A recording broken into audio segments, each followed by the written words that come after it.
Welcome to Lost Relation Chronicles. No, it can't. I insisted, my voice cracking. Please, Ben, I think we've made a terrible mistake. We? It was you, he replied quietly. There's no mistake, Kathy. This is what you wanted, remember? A modern marriage. Folks, I'm Kathy, and this is a story of how I dug a pit for my own self. I had spent hours preparing Ben's favorite meal, grilled salmon with roasted vegetables and a quinoa salad. The table was set perfectly, the wine breathing in crystal glasses. Everything had to be just right for this conversation. I'm not saying we're broken, I began, watching Ben's fork freeze midair, a piece of salmon dangling precariously from its tines. But why not try something different? The look on his face was priceless, a mix of confusion and disbelief that almost made me laugh. But I kept my composure. This was too important to derail with giggles. I had been planning this moment for weeks, ever since Jen told me about her and Mike's arrangement. It had sounded so exciting, so modern. Why shouldn't we have that too? I leaned forward, feeling a surge of excitement coursing through me. An open marriage, Ben. It's what all the modern couples are doing these days. It keeps things fresh, exciting. I paused, searching his eyes. Don't you think we could use a little excitement? Are you not happy with our marriage? He finally managed to ask, his voice barely above a whisper. The hurt in his eyes made my stomach clench, but I pushed the feeling aside. I reached across the table, squeezing his hand reassuringly. Of course I am, honey, but think about it. We could have the best of both worlds, the stability of our marriage and the thrill of new experiences. I felt a twinge of guilt at the uncertainty in his eyes, but I pushed it aside. It's not about being unhappy. It's about growing together. I could see the wheels turning in Ben's head. He was always so considerate, always trying to make me happy. It was one of the things I loved about him, even if it sometimes felt a little predictable. That predictability, that steadiness. Wasn't that part of why I was suggesting this? To shake things up? I don't know, Kathy. This is a big step. Are you sure about this? He asked, his brow furrowed with concern as he set down his fork, the salmon forgotten. I mean, what about jealousy? What about feelings? What if one of us falls for someone else? I smiled widely, feeling victory within my grasp. I had answers prepared for all of these questions. Absolutely sure. Trust me, Ben. This will make our marriage stronger than ever. We'll set ground rules, communicate openly. It'll be an adventure we share together. I took a sip of wine, gathering my thoughts. As for jealousy, well, that's part of the growth. We learn to overcome it, to truly trust each other. And feelings? I leaned in closer, my excitement building. We'll be open about everything. We won't let emotions blind us. If anything, we'll emerge more connected than before. We're adults, Ben. We can handle it. Our love for each other is the foundation. Nothing will change that. I watched as Ben swallowed hard, his dinner long forgotten. Okay, he said softly, the word barely audible. I clapped my hands together, unable to contain my excitement. Oh, Ben, you won't regret this. I promise you. This is going to be amazing for both of us. As I launched into a discussion about setting boundaries and creating dating profiles, I noticed Ben's forced smile and distant nod. Little did I know, as I chattered on about our bright new future, that I had just set in motion the undoing of everything we had built together. With each enthusiastic word, I painted a picture of freedom and adventure, blissfully unaware of the cracks forming beneath the surface of our relationship. My excitement masked the unease settling in Ben's heart, a feeling I would soon come to regret overlooking. The salmon grew cold on our plates, the candles burned lower, and, somewhere in the universe, the threads of our marriage began to unravel. Guys, this is Ben, and here's my take on this mess Kathy created. It was 7:47 p.m. when I finally heard it. So, how was it? I forced a smile as Kathy walked through the door, but her excitement visibly dampened. I had spent the evening in a haze of anxiety, imagining all sorts of scenarios. But the woman who stood before me now looked deflated. Oh, it was great, she exclaimed, her voice a little too high. Jason is so interesting. Did you know he's climbed Kilimanjaro? And he has the most fascinating stories about his time in the Peace Corps. I nodded, trying to look interested while fighting the knot in my stomach. Sounds like quite a guy. I managed, the words tasting like ash in my mouth. Kathy continued, describing the restaurant, the wine, the conversation. But with each word, the disconnect between her voice and her eyes grew. She was trying so hard to sound enthusiastic, but I could tell something was off. Her gestures were too animated, her laugh a touch too loud. It was as if she were performing a role she thought she should play rather than sharing a genuinely enjoyable experience. And then we said goodnight, she finished, her voice trailing off. I watched as she kicked off her heels and slumped onto the couch, the weight of her words hanging heavy in the air. The weariness in her posture contradicted everything she'd just said. Part of me wanted to comfort her, to tell her it was okay if it wasn't what she expected. But another part, a part one wasn't proud of, felt a grim satisfaction. Wasn't this what she wanted? Wasn't this her idea of a modern marriage? That's great, honey, I said, the lie tasting bitter on my tongue. I'm glad you had a good time. She squared her shoulders and plastered on a smile. I have another date next week, with someone else. Variety is the spice of life, right?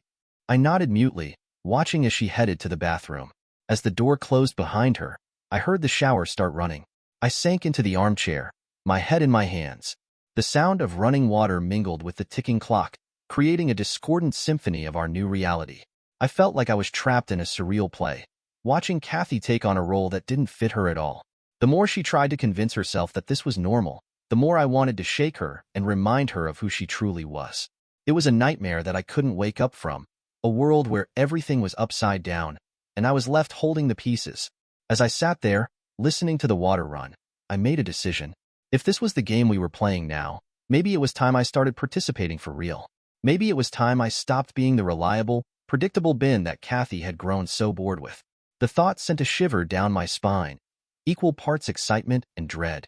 What would happen if I actually embraced this new lifestyle? What would Kathy do if I started going on dates too? As the bathroom door opened and Kathy emerged, wrapped in her robe with damp hair clinging to her shoulders, I pushed those thoughts aside. For now, we'd continue this dance of pretend enthusiasm and forced smiles.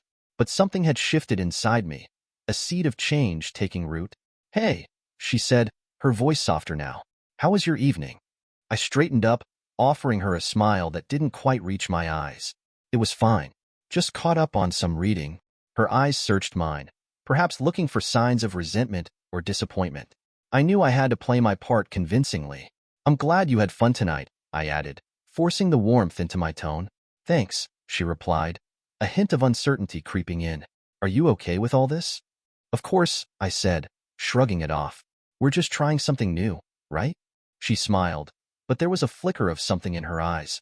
Maybe guilt, or perhaps a hint of worry about how this was all playing out. But I brushed it aside.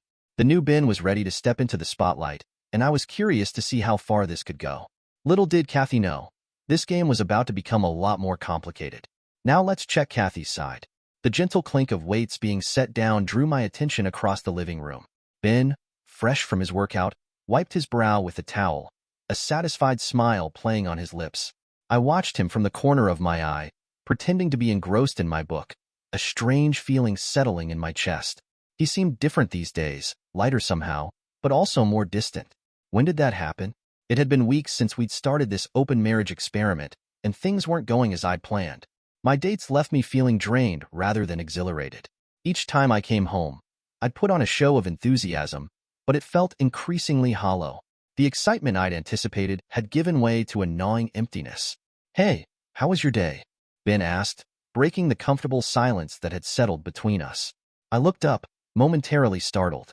"Oh, it was fine," I replied, forcing a smile that felt like a mask. "Just the usual work stuff." He nodded, but I could see the concern flickering in his eyes. "You seem a bit off lately. Everything okay?" I shrugged, not wanting to reveal the confusion swirling within me. "Just tired, I guess. All this dating. It's more exhausting than I thought." His expression shifted, the hint of a smirk playing at the corners of his mouth. "Welcome to my world," he teased lightly, but there was an edge to his tone, a challenge that made my stomach twist. I wanted to roll my eyes, to dismiss his comment as typical Ben banter, but instead, I felt a pang of jealousy. Hadn't I encouraged him to embrace his own adventures? "Yeah, well, maybe I'm just not cut out for it." I shot back, trying to keep my voice steady. "You seem to be handling it just fine." His smile faltered for a moment, and I regretted my sharp tone. "I'm just trying to keep things balanced," he replied, his voice softer now. "But if you're not enjoying it, maybe we should rethink this whole thing." The suggestion hung in the air between us, heavy with implication. Part of me wanted to seize the opportunity to retreat, to go back to the comfortable, predictable life we'd shared before. But another part, the part that had been drawn to this new lifestyle, felt a flicker of defiance. Maybe it's not about enjoying it, I countered, meeting his gaze. Maybe it's about exploring new things, trying to find ourselves in this mess.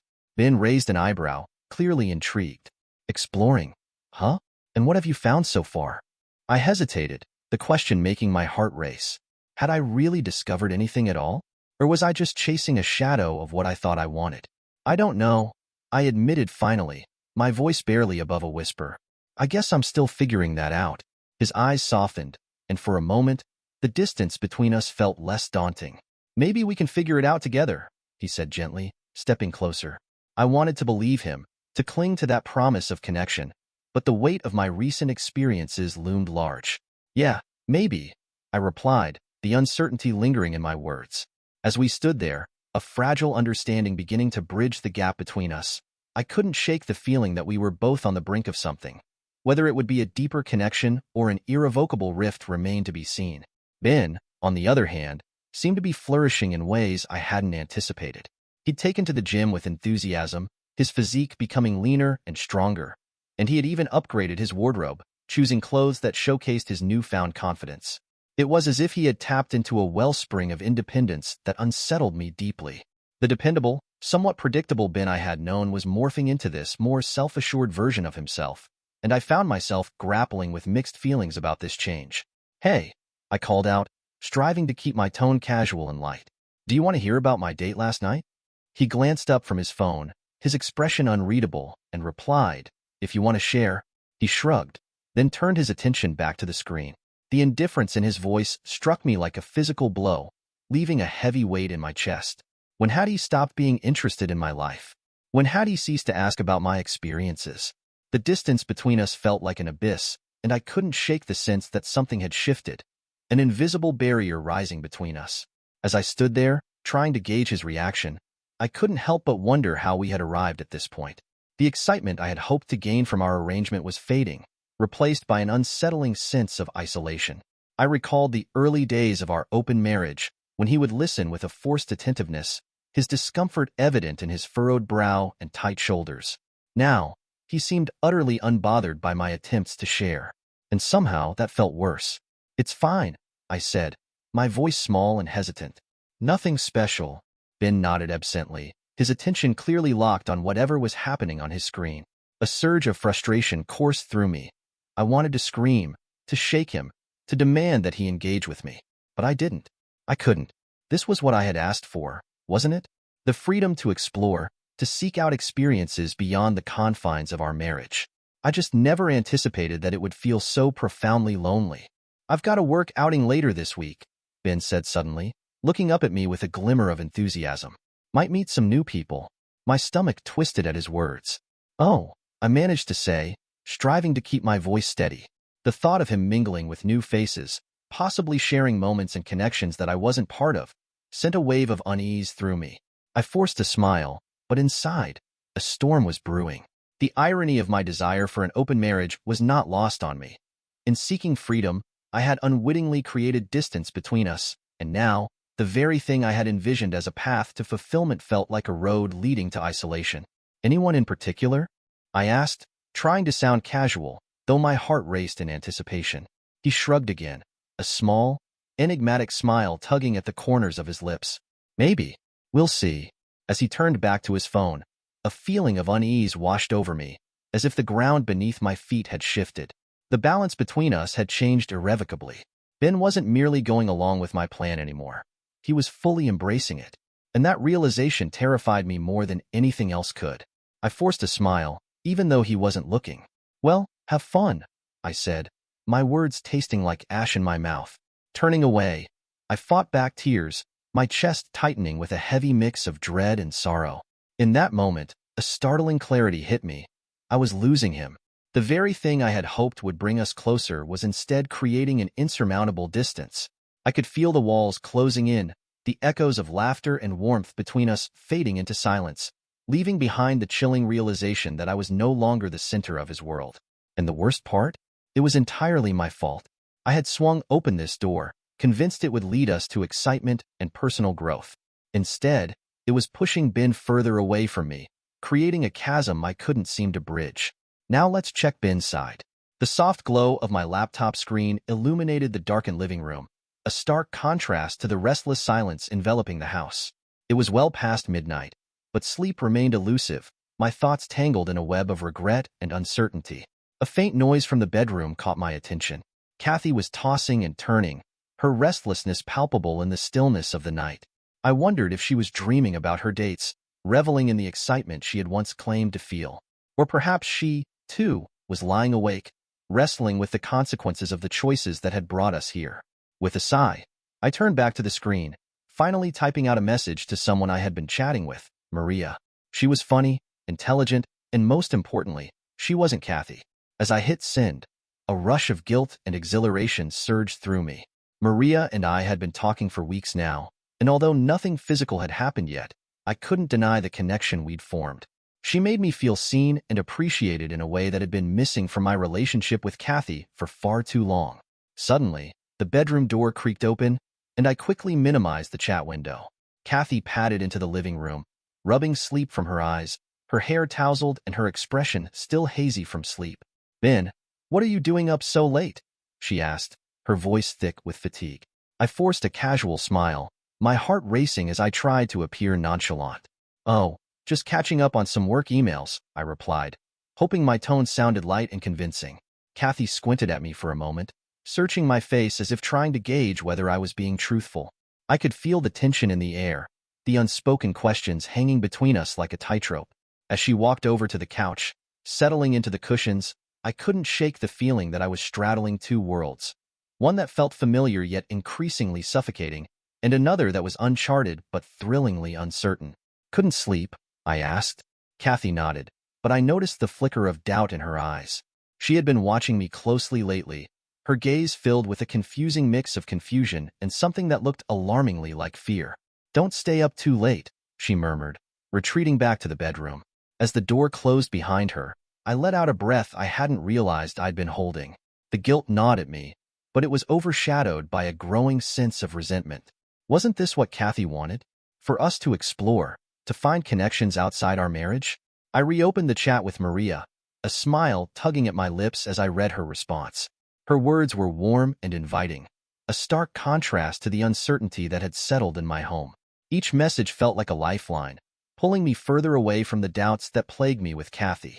I began to type back, feeling a rush of excitement at the thought of the connection we were building. In that moment, I realized I craved this new attention, this validation that had been lacking in my relationship. It was intoxicating and terrifying all at once.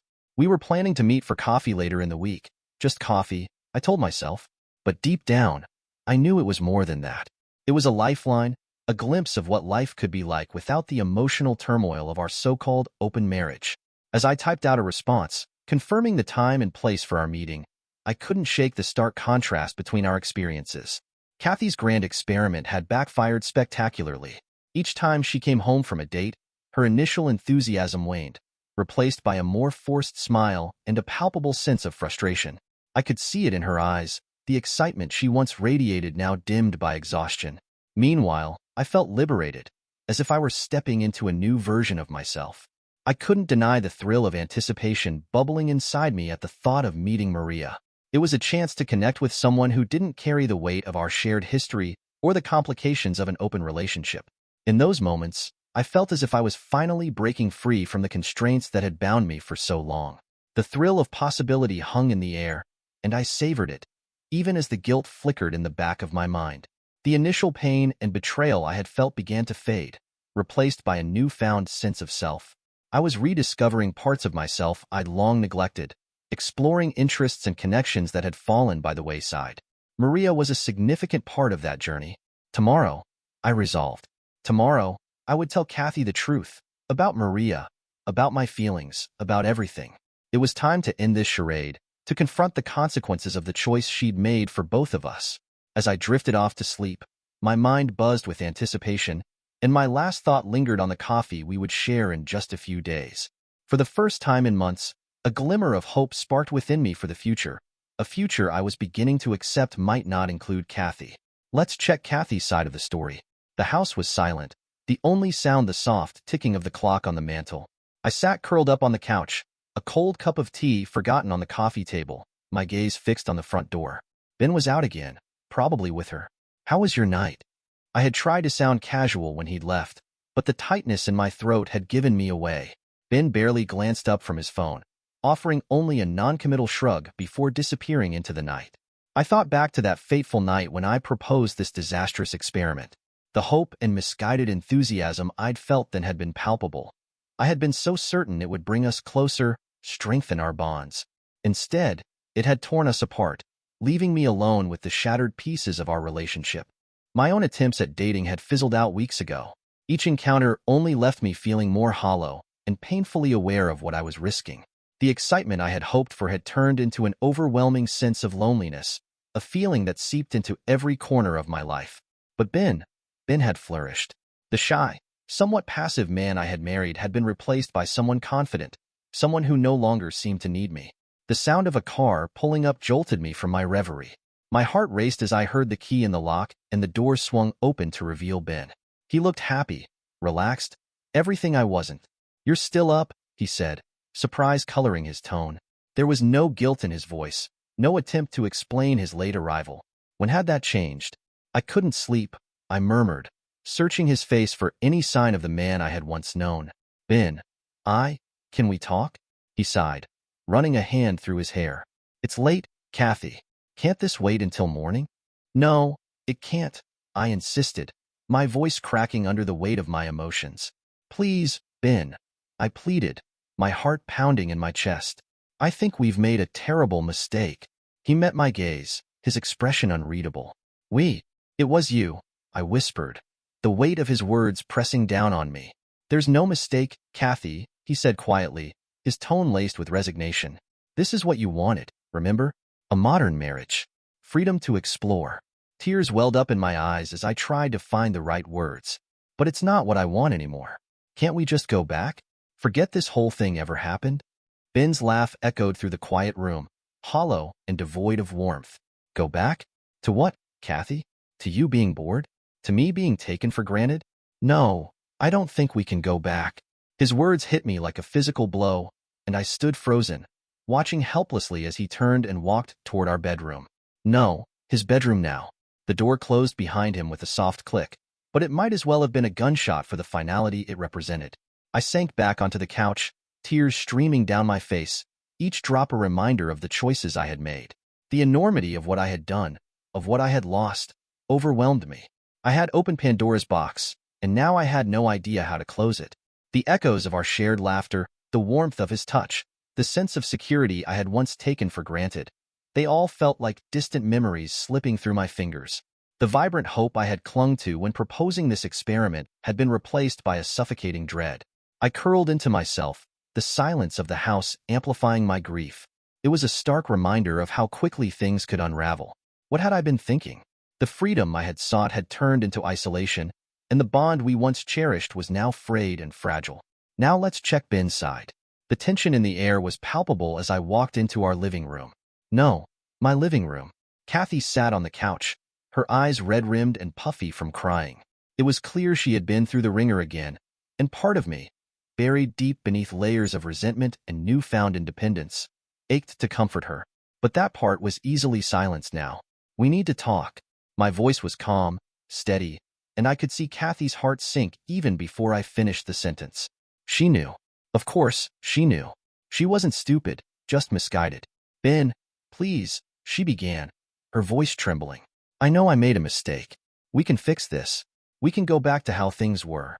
I couldn't help but laugh, a harsh, humorless sound that echoed in the quiet room. "Back to how things were? You mean back to being bored? Back to being taken for granted? You really think we can just erase everything that's happened?" The bitterness in my voice surprised even me, but it felt good to finally say it. Kathy's face fell, the mask of hope slipping away, revealing the raw vulnerability beneath. I thought it would help us grow," she stammered, desperation creeping into her tone. "Grow?" I shot back. "All it's done is push us apart. You wanted to explore, and look where that's led us. You've turned this into a circus, and I'm just supposed to sit back and watch." She opened her mouth, but no words came out. I could see the realization dawning on her, The chasm between us was not something we could simply leap back across. We can go back together, she moaned. That sounded harsh and unfamiliar, even to my own ears. Go back? There's no going back, Kathy. You saw to that the moment you decided our marriage wasn't enough for you. She flinched as if I'd struck her, and I felt a twinge of guilt. That's not fair, I thought. I had believed it would bring us closer, make things exciting again. Exciting, I repeated, the word tasting bitter on my tongue. Well, congratulations. You certainly made things exciting, just not in the way you planned. The weight of my words hung heavily in the air, a reminder of the path we'd taken, a path she had insisted on exploring. I could see the hurt in her eyes, the recognition that our reality had shifted irrevocably. Ben, I never meant for it to go this far, she said, her voice barely above a whisper. I thought we could handle it. I thought we were strong enough. Strong enough? I echoed, incredulous. You thought that opening our marriage would strengthen us? You traded in our intimacy for a few nights out with strangers. Kathy shook her head, tears spilling down her cheeks. I thought it would bring the spark back, make us feel alive again. I didn't realize how much it would hurt you, or me. The raw honesty in her words cut through the bitterness, and for a moment, I felt the urge to soften. But I quickly steeled myself. And look where it got us, I said, my voice colder now. You're lost, Kathy. We both are. And I don't think we can find our way back. She opened her mouth to respond, but no words came. Instead, she looked at me, her expression a mix of sorrow and resignation. I knew then that the chasm between us had widened, and there was no bridge to cross it anymore. I moved to the bookshelf, running my fingers along the spines of the books we'd collected over the years. Each title brought back memories of evenings spent curled up together, lost in stories and laughter on lazy Sunday afternoons. Those moments felt like they belonged to someone else now, a faded echo of a past that seemed increasingly distant. I've found someone, I said, turning back to face her. Someone who appreciates me for who I am, who doesn't need to spice things up or experiment with our relationship. Kathy's face crumpled at my words, fresh tears spilling down her cheeks. Ben, no. Please. I love you. We can work through this. I'll do anything. For a moment, I allowed myself to really look at her. The woman I had once promised to love for better or for worse. She looked small and broken. Her vulnerability laid bare before me. The familiar warmth I once felt for her began to battle with the resentment that had taken root over these past few weeks. Kathy, I said softly, the words catching in my throat. You don't understand. This isn't just a bump in the road. It's a fundamental shift in who we are, in what we wanted. I can't go back to pretending everything is okay. Not when I've finally found someone who makes me feel alive. Her shoulders slumped, and she wiped her tears with the back of her hand, desperation in her eyes. But we can rebuild. We can find a new way to be together. Just give it time. Please, Ben. I shook my head, feeling the weight of her words pressing down on me. Time isn't going to change the fact that you wanted something different. You pushed for this, Kathy, and now it's too late. The finality of my words hung in the air, a heavy silence settling between us. I could see the flicker of hope dimming in her eyes, and it pained me more than I wanted to admit. But I knew deep down that the connection we once shared had been irrevocably altered, and no amount of longing or promises could restore what was lost. But the pity I felt was overshadowed by a cold resolve. This was her doing after all.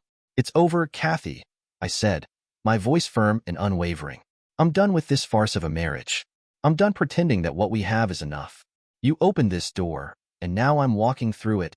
But our vows, she whispered, clinging to the last shreds of our shared past. We promised. Vows. I cut her off, a harsh laugh escaping me. You shattered those vows the moment you suggested this open marriage. You can't pick and choose which parts of our commitment matter, Kathy. It doesn't work that way. Her face fell, and I saw a flicker of realization wash over her. The weight of her choices pressed down on her like a suffocating blanket, and I wondered if she finally understood the implications of what she had set in motion. You don't have to do this, she pleaded, her voice trembling. We can still find a way back. Back to what? I shot back, anger boiling just beneath the surface. To a life of uncertainty and disconnection? To pretending that everything is fine while we drift further apart? I can't go back to that. She opened her mouth to argue, but no words came. Instead, she looked at me as if trying to decipher the man standing before her. The man who had once been her partner, her confidant, now felt like a stranger. Ben, she said finally, her voice barely above a whisper. I didn't realize. I thought we could handle this. I thought it would bring us closer. Closer? I echoed, bitterness lacing my tone. It did the opposite. It revealed all the cracks in our foundation. You wanted excitement, but what you've done is drive a wedge between us. I can't ignore that. Silence enveloped us, heavy and oppressive. Kathy's shoulders slumped, her defenses crumbling. I felt a mix of satisfaction and sadness as I watched her face twist with regret. This was the consequence of her choices, and while I wished it didn't have to be this way, I couldn't take it back. I was done pretending that this was a path we could walk together. I'm sorry, she finally said, her voice barely audible. I never meant for it to end like this. Neither did I replied, but deep down, I knew it was too late. The door had closed behind me, and there was no turning back now. I moved to the door, my hand resting on the knob. I'll be staying with Maria for a while. I'll have someone come by to pick up my things. Maria. Kathy's voice was barely audible, broken and hollow. You're leaving me for her? I turned, fixing her with a steady gaze. I'm not leaving you for her, Kathy. I'm leaving you for me. Maria is just a new beginning, one I never would have found if you hadn't been so determined to modernize our marriage. The irony wasn't lost on me. Kathy's grand experiment, meant to strengthen our bond, had instead given me the strength to break free, to discover a version of myself I never knew existed. Please, Kathy sobbed, reaching out to me. Don't do this. I'll do anything. We can go to counseling, we can… I stepped back out of her reach, the distance between us now feeling insurmountable. Counseling won't fix this, I replied, my voice firm but laced with sadness. This isn't something that can be patched up with therapy sessions or promises. It's about what we've become, two people living separate lives under the same roof. Her eyes glistened with tears, but I couldn't allow myself to be swayed. I wanted to believe in us, she said, her voice cracking. I thought we could make it work, that this would make us stronger. Stronger? I echoed, feeling a rush of frustration. It has only shown us how weak our connection truly was. We were clinging to something that no longer existed, and this was the wake-up call. I can't pretend any longer, Kathy. I won't. The silence hung heavily in the air, and I could see the realization settling in her eyes. She knew I was serious. The hope she had clung to began to fade, replaced by the stark reality of our situation. Ben, she said, her voice small. I never meant for things to end like this. I know, I replied, my heart aching for the past we had shared. But it's time for both of us to face the truth. This isn't working, and it hasn't been for a long time. We owe it to ourselves to find happiness, even if that means letting go. It's done, Kathy.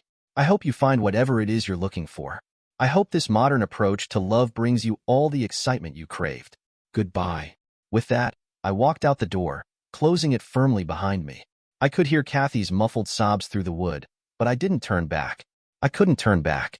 The Ben who would have comforted her, who would have forgiven her misguided attempts at spicing up our marriage, no longer existed. As I walked to my car, where Maria waited with a supportive smile, I felt a weight lift from my shoulders. The guilt, the resentment, the pain of the past months, it all fell away, replaced by a sense of possibility, of freedom. Kathy had wanted a modern marriage.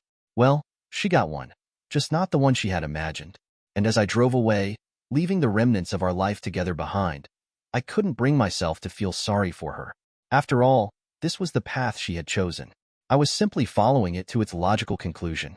The modern marriage experiment was over, and in its wake, a new Ben emerged, stronger, more confident, and finally truly free.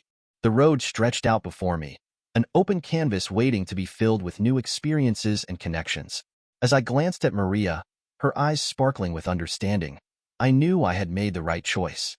For the first time in months, I felt light, unburdened by the expectations and limitations that had once defined my life. The future was uncertain, but it was mine to shape. And for that, I felt a thrill of excitement. I had stepped out of the shadows of my past and into the bright light of possibility. Whatever lay ahead, I was ready to embrace it. Dear listeners, please share your thoughts in the comments section below, and don't forget to like, share, and subscribe.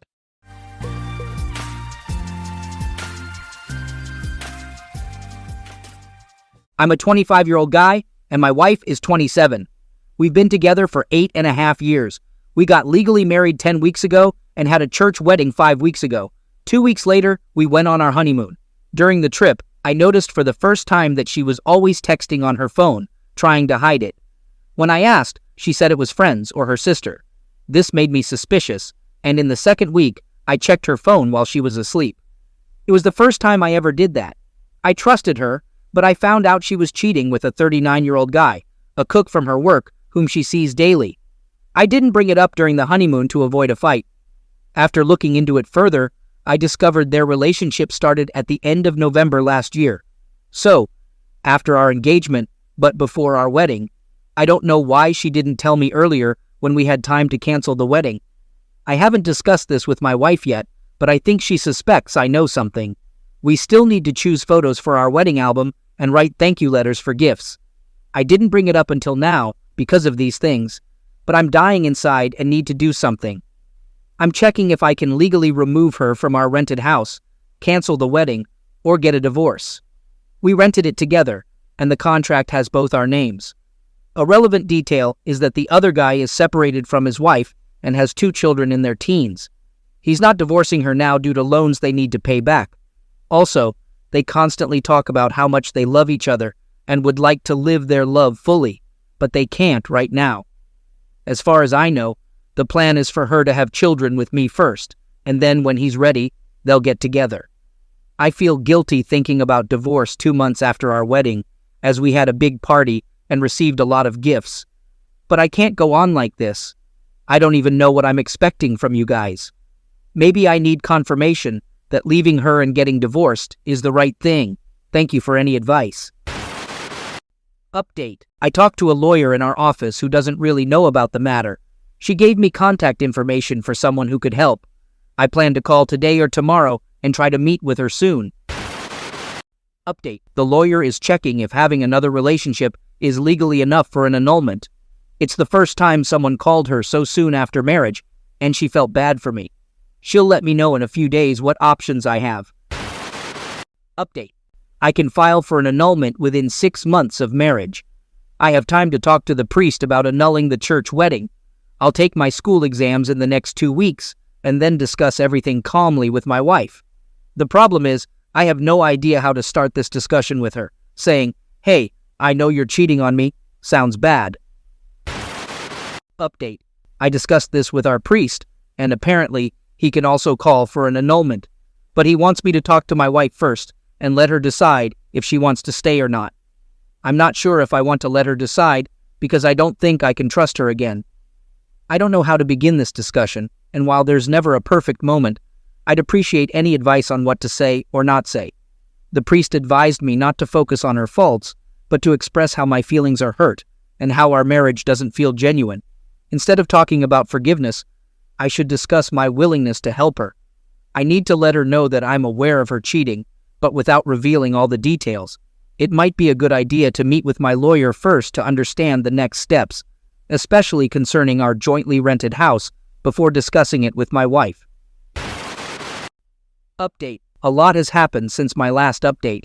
I sought advice on whether to discuss the issue, go for divorce, or seek an annulment, as I shared the details of my conversations with a lawyer.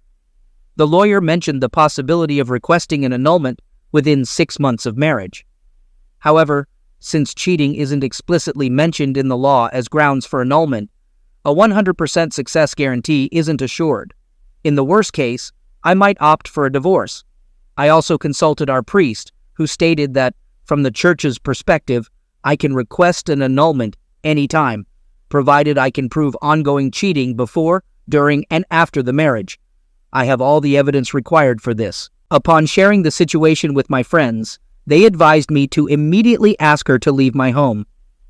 After gathering necessary information, I had a conversation with my wife 3 weeks ago, which involved tears, some yelling, and subsequent discussions in the following days. We even spent a weekend away to talk things over without distractions.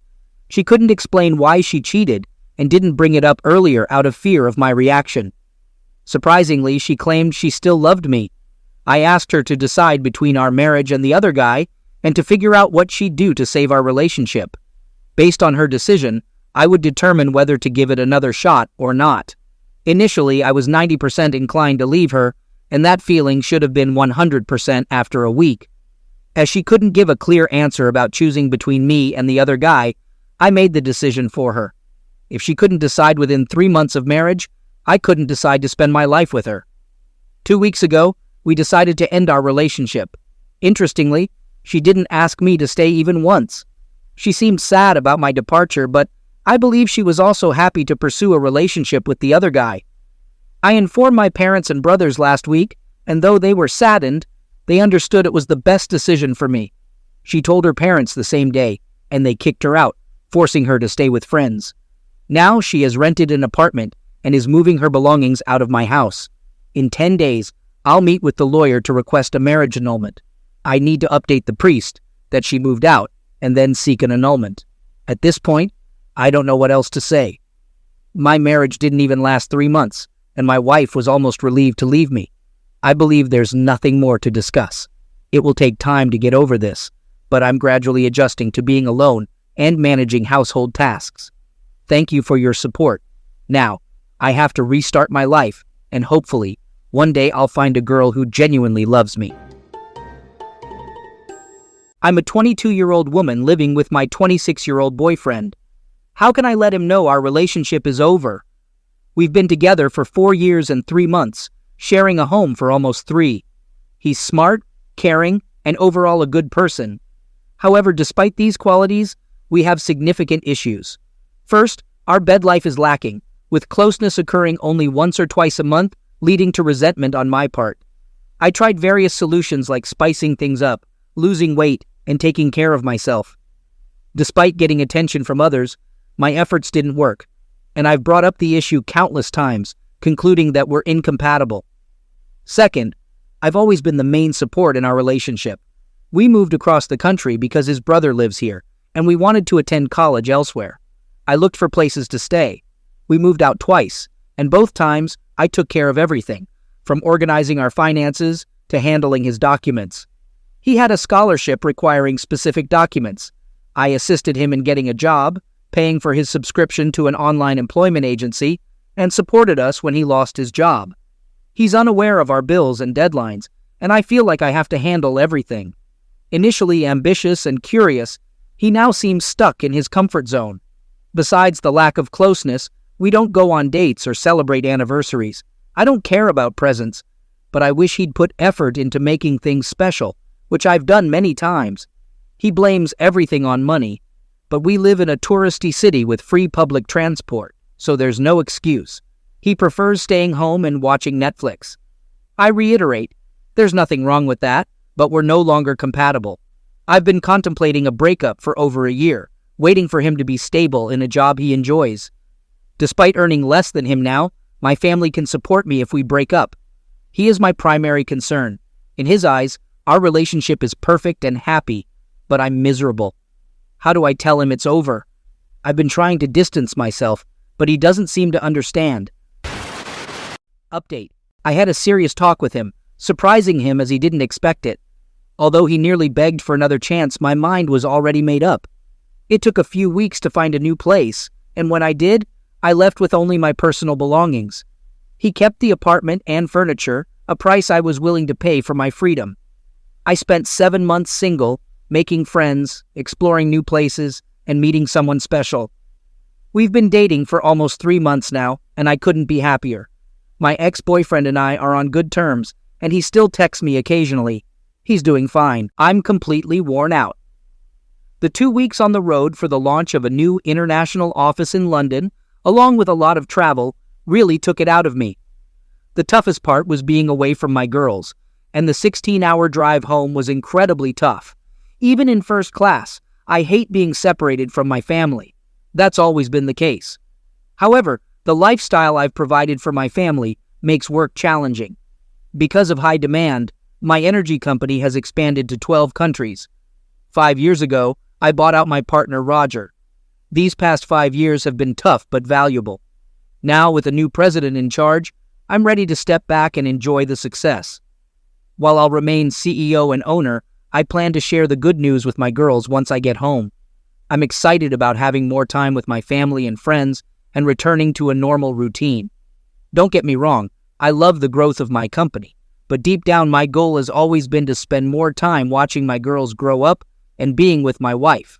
I'm happy to have the chance to step back and enjoy the results of my hard work at the age of 45. My life has been stressful, but it's always been filled with love and warmth. I wouldn't change a thing, and I'm looking forward to the next chapter of my life with my family. 30 minutes from home, as my driver navigated through traffic jams, I sat in the back seat of the limo, relaxing and sipping a second glass of bourbon poured from the sidebar after leaving the airport. Approaching the circular driveway, the house seemed quiet, but experience told me that in a few minutes the girls would greet their daddy and my wife would welcome me with a warm kiss, promising a wonderful night in her arms. To my horror, I walked into an empty house. The only sound was the driver placing my bags in the lobby. I called out to them, but there was no response. It was strange. The girls were always home when I returned. Hoping everything was fine, I noticed an envelope with my name, written in my wife Zoe's wonderful handwriting. "Jonathan, my love, what an incredible journey we've had as husband and wife. I've cherished every minute of the last 16 years and look forward to the next 50 together.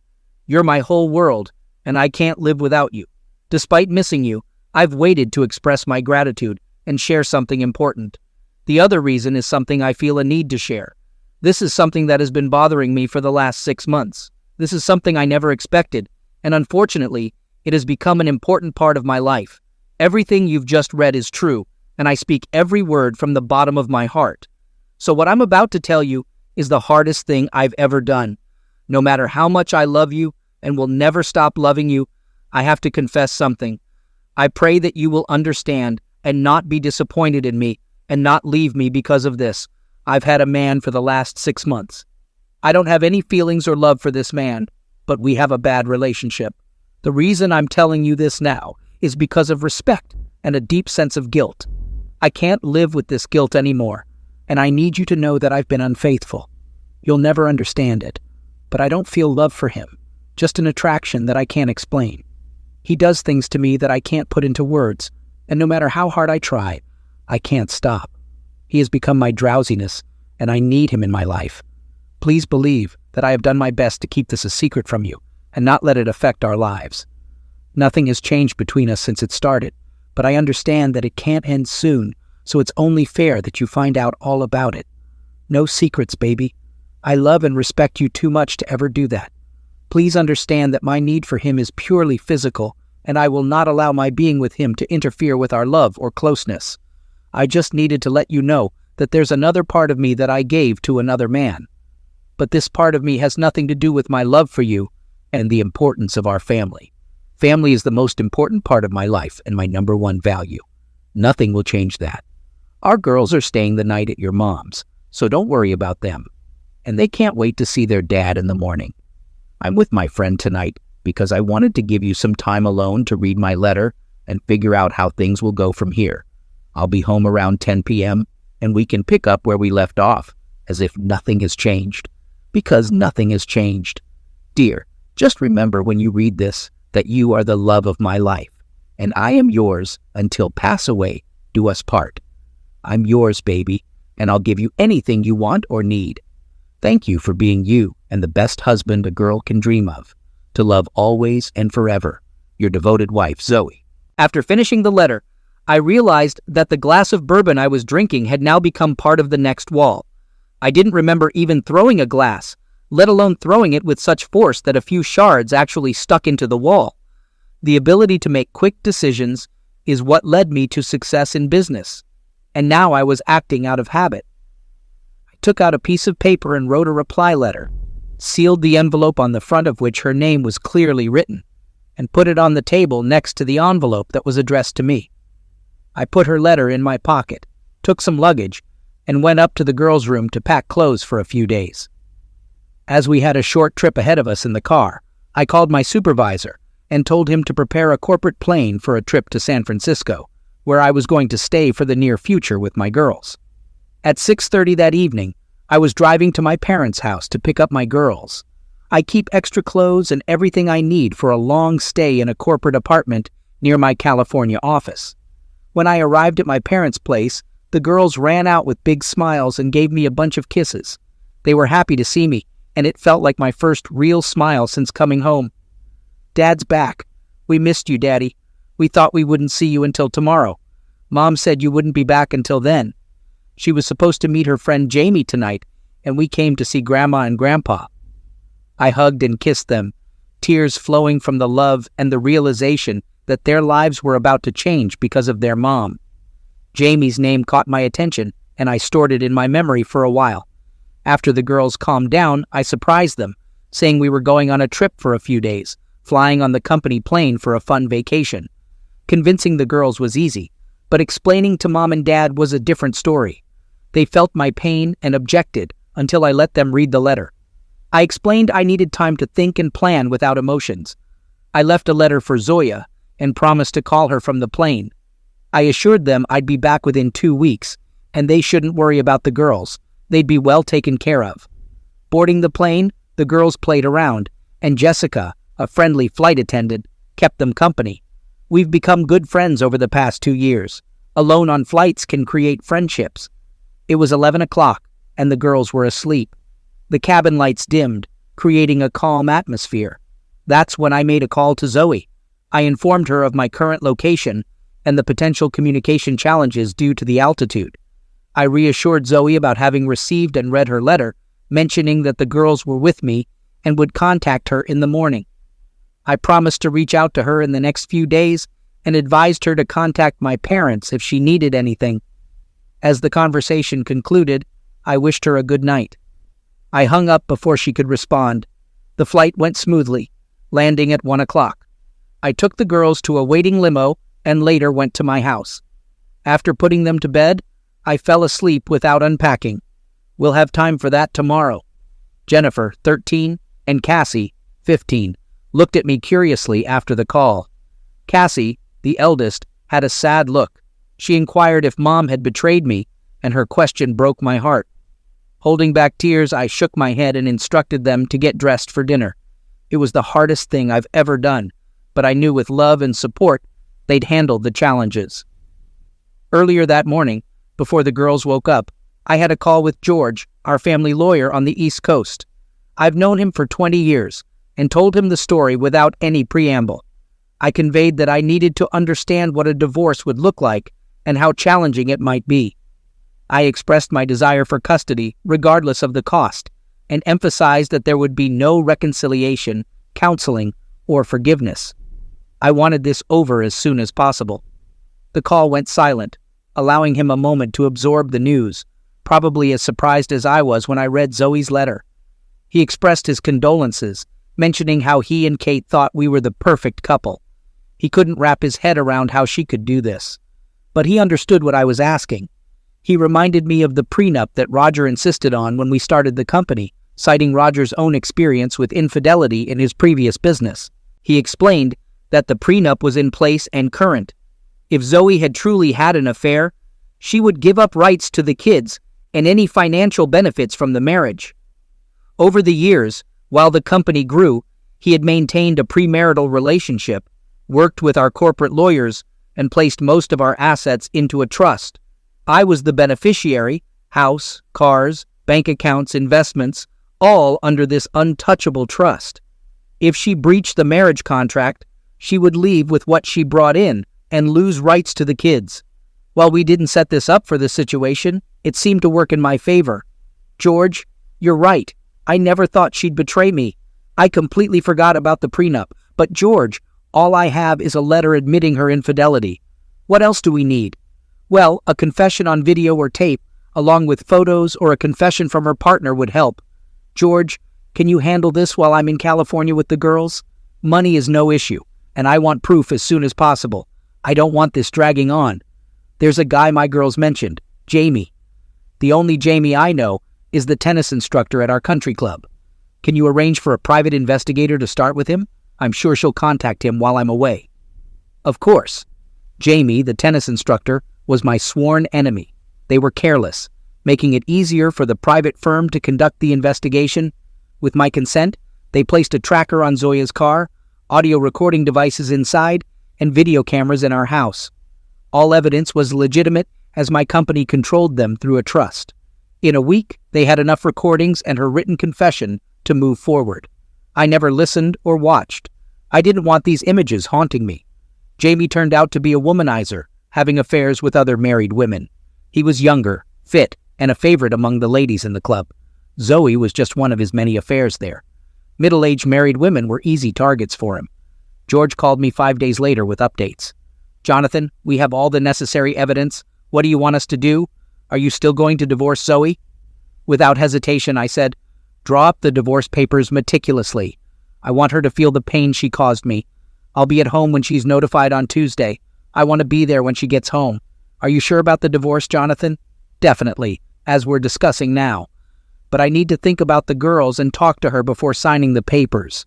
"It's tough, George, and I hope you never experience this. I love her, but I can't forgive what she did. Whatever you decide, I'm here to help, Jonathan. Stay in touch, and we'll keep you updated once she's notified." We got home on Tuesday morning around 9 a.m., and the girls were happy to be back. I told them that after their mom finished a tennis lesson, I wanted them to stay in their rooms while we talked. They seemed upset and worried, but I tried my best to assure them that things would be okay.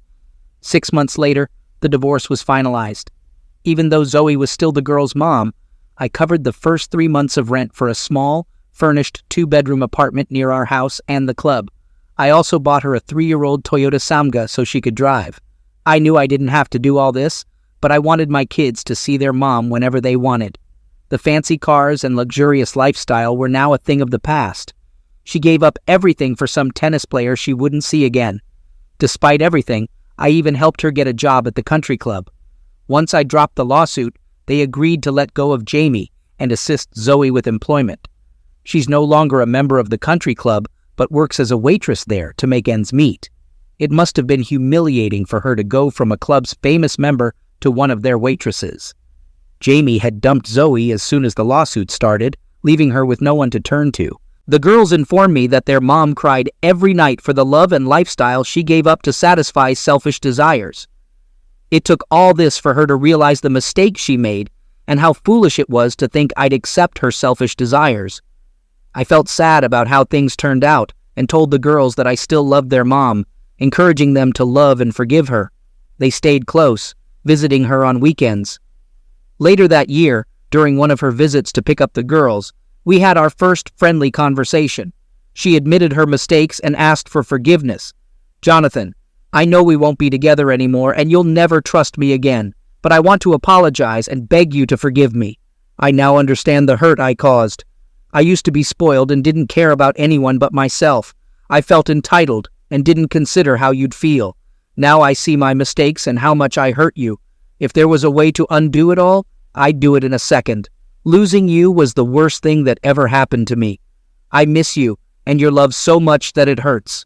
I've matured over the last year, and looking back, I can't believe how foolish I was. I'm sorry for ruining everything."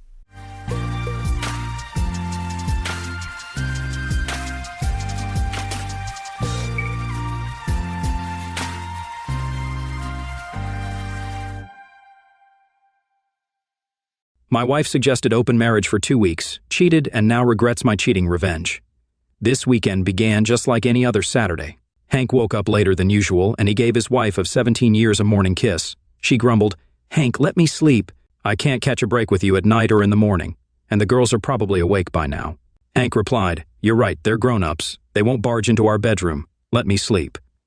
Hank got out of bed, put on a robe, and headed to the shower. On his way, he heard some noise and commotion in their eldest daughter Alice's room. He realized that Gwen, her sister, was pulling her out of bed, so he left them be. After freshening up, he dressed and made his way to the kitchen. His daughters, having had enough of waiting, were already sitting at the table. Alice asked, "Are we having breakfast today? Are you hungry? We still have to go to school." Hank responded, "Why? I don't know. You girls are on New Year's vacation. You're going to Grandma's." Alice inquired, "And you? You're on vacation and you have a long weekend. It's all Mom's decision." Hank suggested, "You can make your own breakfast." Gwen added, "We could, but Mom won't let us. She thinks we'd mess up the pans and burn everything. All she knows how to make is scrambled eggs." Hank asked, "Do you want oatmeal or semolina porridge like they have in England?" Alice said, "Oatmeal, please, sir." Hank smiled, "Or in this case, oatmeal, Miss Daddy. We'll leave the oats for the horses." Hank instructed. Make semolina without lumps. Done and done. Now go wash your face and brush your teeth. The porridge will be ready in 15 minutes. Hank quickly prepared breakfast for his daughters. Meanwhile, Judy came out of the bedroom and went into the bathroom. The daughters sat down to eat, and Judy soon returned, her hair neatly combed. Hank looked at his wife, dressed in his shirt, and even after all these years, she still excited him. He recognized her beauty, even though every man has his own idea of what's beautiful in a woman. He loved her, but there was a significant barrier between them. Judy took her seat at the table and said to her daughters, "Finish your meal and get ready slowly. Today, Daddy will take you to your grandmother's." Alice protested, "Mom, you promised we'd go to the ski center for a week. We've already prepared our ski gear and we wanted to celebrate New Year's Eve together." Judy replied, "Girls, in life we don't always get what we want, but we'll definitely go to the ski center for spring break when there's no more snow, or should we go to Palmer? They say there's year-round snow in the mountains. Now, finish up and get ready." Hank didn't like the idea of sending the kids to his mother-in-law, especially after the deception about the trip they were preparing for. He sensed a cooling in their relationship, which coincided with the arrival of Richard, the new commercial director at Judy's workplace. Hank knew Judy had known Richard from university, but she hadn't mentioned her new boss to him. It worried him, but he trusted that his wife would resist the temptation of an affair with Richard. He considered meeting Richard and talking to him, but he decided it would only worsen his relationship with Judy. Nevertheless, he kept a close eye on his wife. To his knowledge, nothing had happened between them except some light flirting. Judy's decision to send the children to her parents today meant something was about to happen during the long New Year's weekend, and she would likely share it with them. He was prepared for this conversation and kept a recorder ready to understand what she would say. As it started, his tears dried and his heart grew firm. He saw his wife potentially tearing their family apart. His priority was to keep his daughters safe. Hank knew that a conversation was coming today. Kira had already warned him about it. What Judy didn't know was that before the conversation began, Hank went to the bathroom, washed his hands, turned on the recorder, and concealed it in his breast pocket. Then, he returned to the kitchen and sat at the table. Judy remained silent for a minute. Then she looked at Hank, smiled briefly, and her smile disappeared. With a serious tone, she declared, "Hank, there's something you and I need to talk about right now." Her words left no doubt that Hank wouldn't like this conversation. He didn't let it get to him and looked away from his food, asking, "Is something wrong?" "Hank, nothing is wrong. You know I love you. I've loved you and only you for years. You've been an amazing lover, husband, and a great father to our girls. I want to grow old with you and maybe even die on the same day. What's stopping us? I'm a trained sociologist from our university, but only a few of us actually work in that field. Those who do use population surveys and data analysis to understand what's happening in society, identify the causes of negative issues, and offer suggestions for improvement. While I work in marketing, I'm involved in marketing research. Nevertheless, I keep a close eye on all the latest sociological developments. Judy, everything seems a bit unclear and complicated. Can you give me the gist of your question? I've read about what leads to marriage problems and want to reduce the chances of anything going wrong in our relationship. What could go wrong for us? We should be as proactive as possible to avoid common pitfalls that can lead to failed marriages. Judy, it seems like you've been reading some convoluted ideas from someone trying to grab attention. I don't buy into these sociological conclusions at all. Can you tell me what this nonsense is all about? Judy snorted and declared, "Hank, I'm quite serious. I'm concerned about our family, the possibility of us drifting apart. Our actions today might lead to distance between us and eventually end our relationship. So tell me, what should we do? I'm not a sociologist. Maybe we should see a psychologist.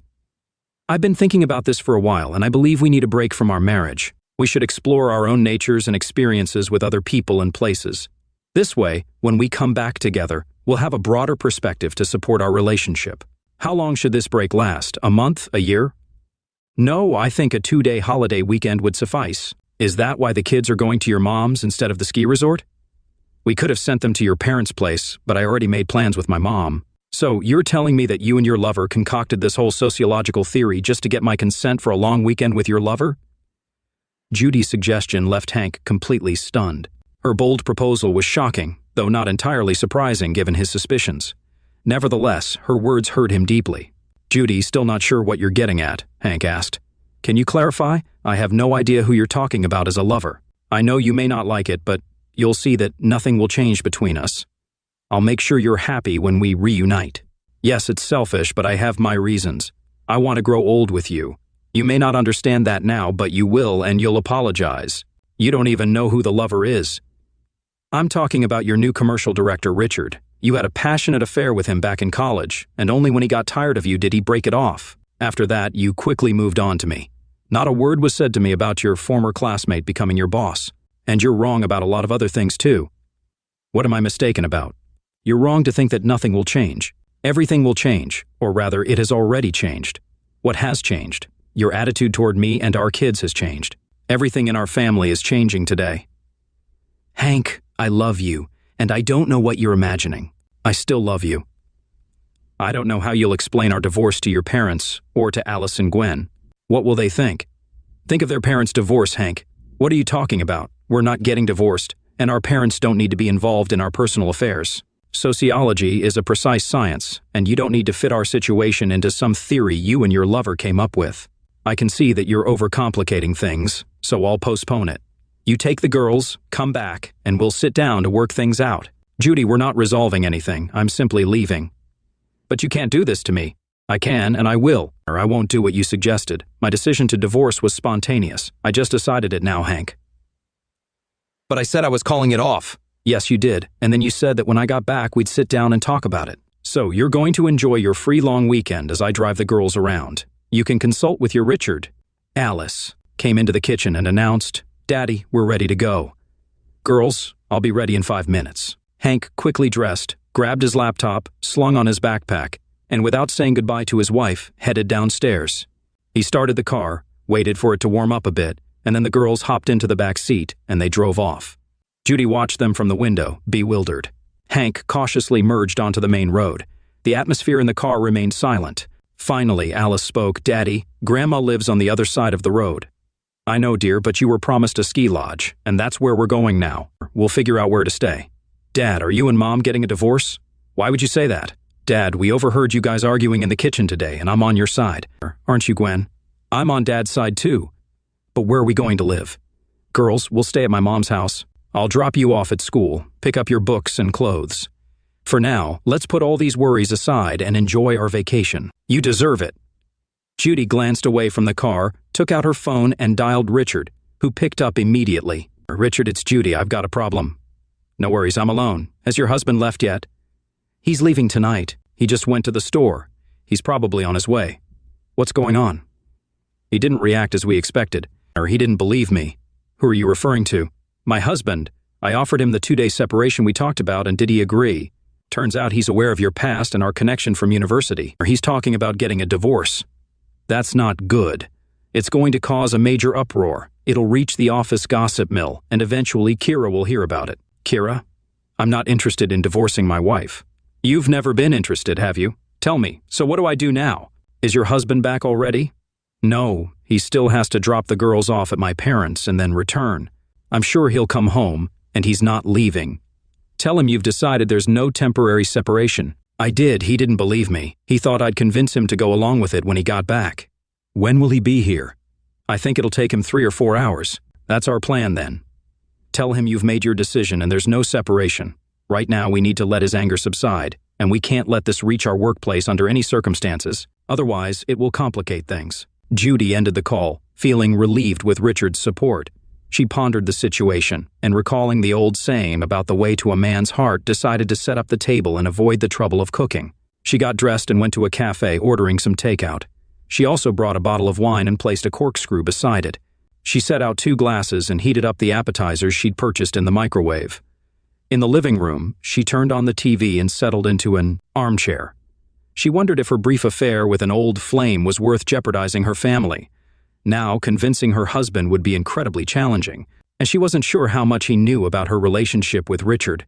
She probably shouldn't have revealed to her husband that her former classmate had become her boss. She knew he'd find out eventually.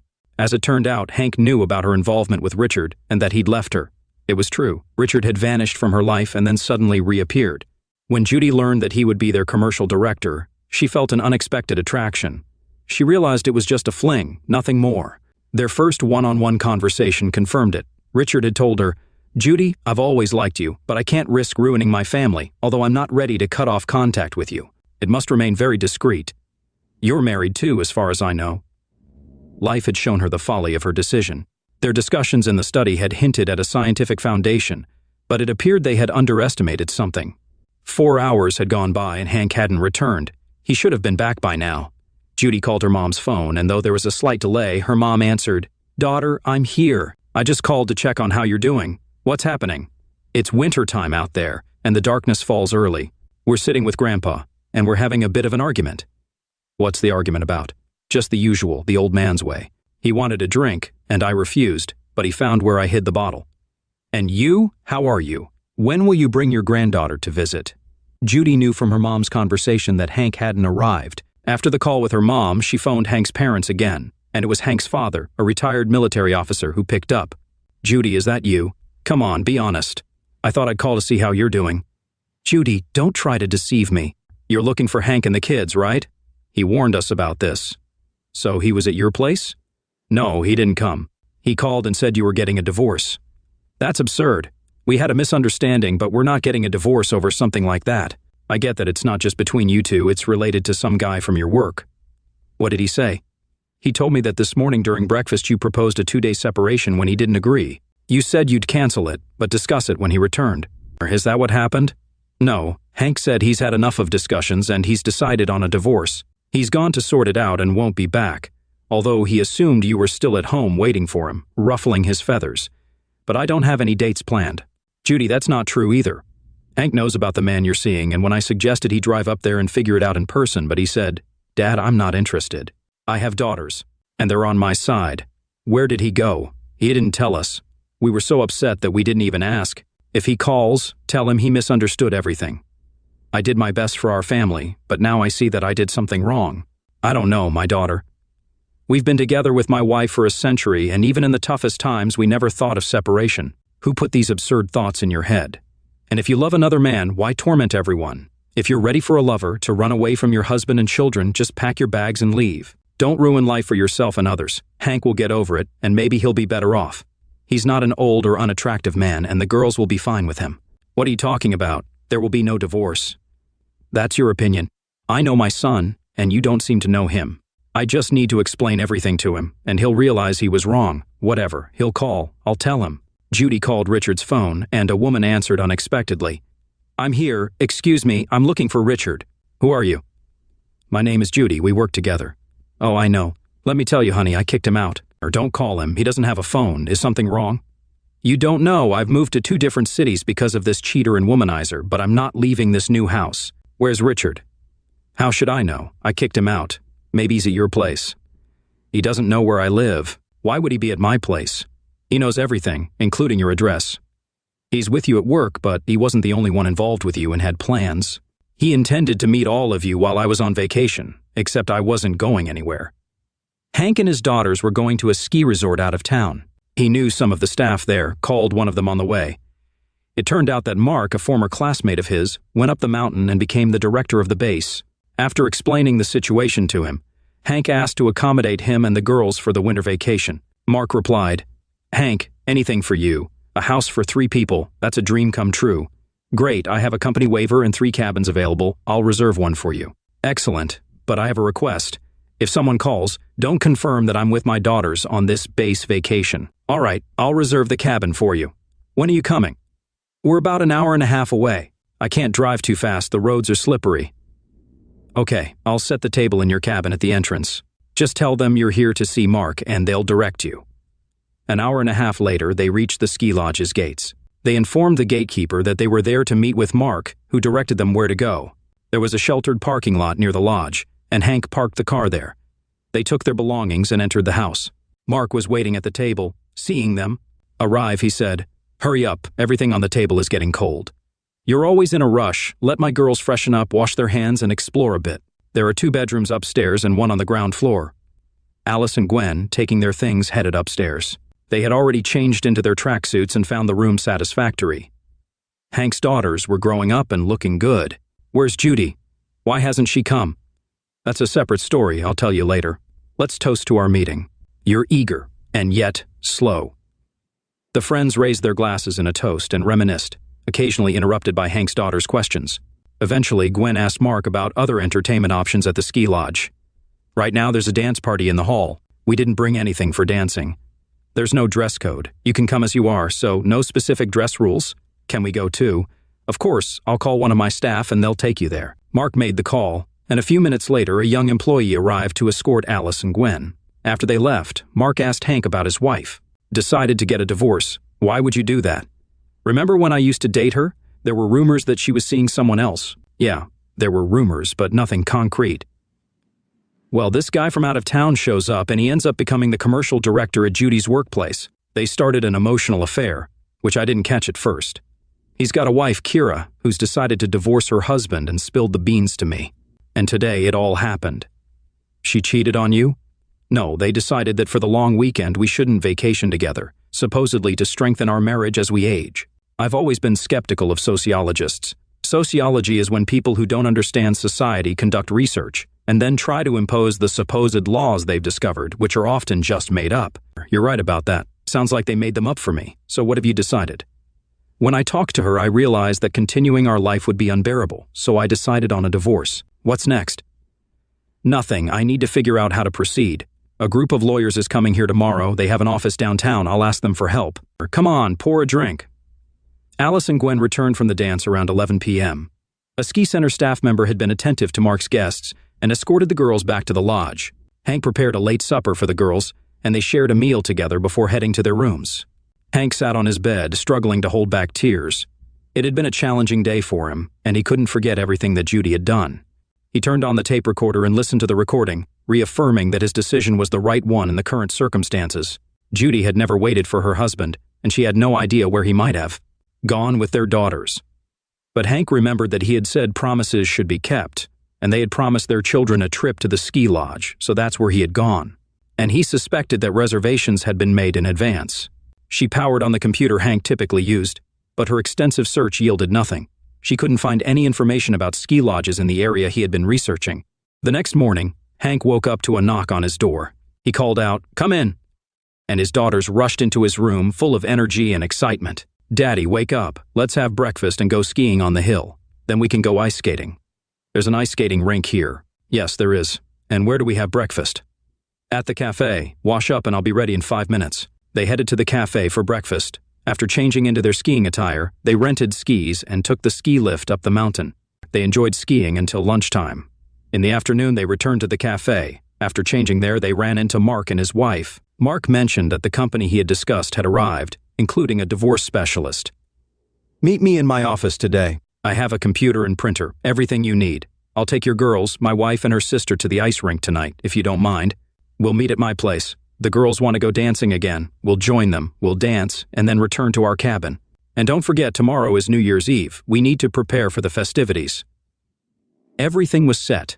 After lunch, Fodor and Hank went to Mark's office. A lawyer soon arrived, and they discussed the situation. Maria explained the current legal landscape to Hank, which he was not very familiar with. She advised him against making rash decisions about their apartment, saying, "Keep in mind that your girls will grow up and have their own families. They will need their own space.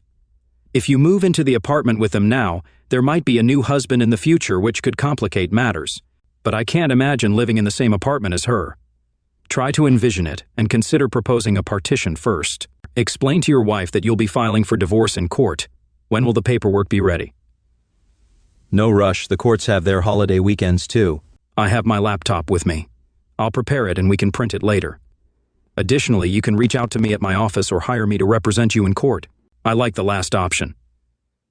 Hank and his daughters celebrated the new year with Mark, his wife, her sister, and a group of lawyers in the ski lodge's large hall. Other vacationers joined in, and it was a lively night filled with music, fun, and dancing. In the early hours of the morning, Hank returned to the cabin with his daughters, who were exhausted and ready for sleep. Hank rejoined the company, and after the main hall festivities ended, they gathered in his cabin. They sat around the fireplace and later retired to their respective cabins. The following days went as planned with more skiing, ice skating, and dancing in the evenings. Mark asked Hank, "How are you holding up?" Hank replied, "You know, apart from the daytime fun, there were nights when I shed a lot of tears, but today I feel more prepared for what's ahead than ever." The day came when Hank and his daughters packed up for their return journey. Hank had a conversation with them, emphasizing the importance of not losing their apartment. They made a stop at the mall for groceries and returned home as darkness fell. Alice and Gwen immediately set about rearranging their rooms, with Gwen moving her things to Alice's room. At that moment, Judy entered and asked, "What are you two doing?" We're turning Gwen's room into Dad's room and we're sharing one room. Judy questioned this decision, and Gwen explained, "That's what Dad said." Judy remained dissatisfied and warned, "I won't tolerate any of your boyfriends in the house. You can hang out anywhere you want, just so you know. I'm filing for divorce." With their room changes complete, the girls got ready for school. Hank started preparing dinner and breakfast for the morning. Judy walked in and tried to initiate a conversation, but Hank remained unresponsive. Judy then entered the girls' room and asked if they wanted to talk to her. The girls expressed that they hadn't missed her, and Hank instructed them to stay out of his way for the rest of the week. Hank, Alice, and Gwen lived separately from Judy, with Hank locking the doors to the rooms they occupied. Hank cooked for himself and his daughters, deliberately ignoring Judy's presence. On Friday evening, a young woman delivered a registered letter with notice to Judy. It was a summons, and attached to it was a statement of claim. After reading the contents, Judy rushed into the kitchen in tears, asking Hank why he wanted a divorce and expressing her hope that things could work out. Hank advised her to consult with a lawyer and discuss the matter with him. Judy mentioned Richard's disappearance, and Hank suggested she reach out to him for advice. Judy insisted that she had no one, but Hank remained unmoved. The girls had already eaten and left for their room without a word to Judy. In her desperation, Judy continued to plead with Hank, declaring her love for him and their daughters. Hank replied, "What does my love have to do with it? I loved you, but that was until I found out you were cheating on me with your old boyfriend, someone you didn't even tell me about. I realized it was foolish to love you. You wanted to talk, okay, go ahead. Tell me about your phony weekend. What did you plan to do? How are you going to spend it? It's been a while since I heard your marvelous sociological theories from your buddy. Enlighten me with your new stories. And how did you spend your weekend? Did you have fun? I thought it was great that your buddy disappeared once more, so let's talk about it." Hank finished dinner and began gathering the dishes in the sink. Hearing the clatter of dishes, Alice came into the kitchen and offered to do the dishes. Hank refused her help and suggested she go upstairs to tidy her room. He assured her that he would do the dishes and take care of ironing her clothes, which were already dry. Judy, feeling entirely ignored during the conversation and sensing that Hank didn't want to engage with her, became emotional and went to her room. In the meantime, Hank promptly washed the dishes, turned off the lights, and headed to his room. He noticed a pile of laundry that he had washed during those days waiting to be ironed. Before going to bed, Hank made his way to the kitchen, where he found Judy sitting in the darkness. Upon seeing him, she said, "Hank, none of this was planned, it just happened. I was seeing Richard at university and then he suddenly disappeared. No, I wasn't pursued or pressured into it. Very few people knew we were dating and hardly anyone knew he broke up with me out of the blue. He appeared at our workplace. We began to interact due to work-related activities, and one day he asked me to have lunch. At first it was just lunch, nothing more. Then something changed. However, he made it clear from the start that there should be no suspicious encounters, and everything had to be carefully planned to avoid our spouses finding out. I reluctantly agreed, thinking it was a fling with no future. This temporary separation was meant to be our first and only date. So, is that why you concocted this story you told me?" I didn't realize it would go this far, and I agreed to Richard's proposal. "Hank, can't you see that he was just using you? Can you really be so naive?" "No, it's not that. It's been a while since you've complimented me on my looks, my clothes, or my modern hair, but don't put all of this on me. Just because I haven't been telling you every day how great you look doesn't justify having an affair. Are you saying you're willing to have an affair with anyone who gives you compliments?"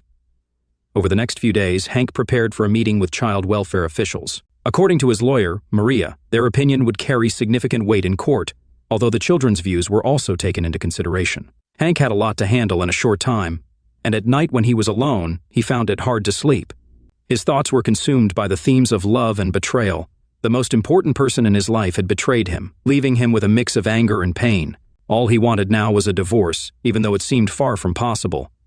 He had lost trust in Judy, and their marriage was beyond repair. He also had to think about the children, who had distanced themselves from their mother. During a conversation, Judy argued that for the sake of the children, they should stay married and try to make their marriage work. Hank's response was, "I believe our children need to know that their parents love them unconditionally. Our daughters are not responsible for what happened. They're old enough to form their own opinions about us, and you need to understand that I haven't spoken ill of you to them. They formed their judgments based on what they overheard when you were criticizing me about our temporary separation for a long weekend." Hank continued, "Judy, I'm proud of our kids. They quickly grasped what was happening between us and your lover. They discussed it among themselves, and I'm sure their decisions were not made lightly. When we left, they were extremely upset with you. Speaking with them changed my plans for the long weekend and the course of my life." The girls know more than you might think. Judy asked, "Do the girls hate me?"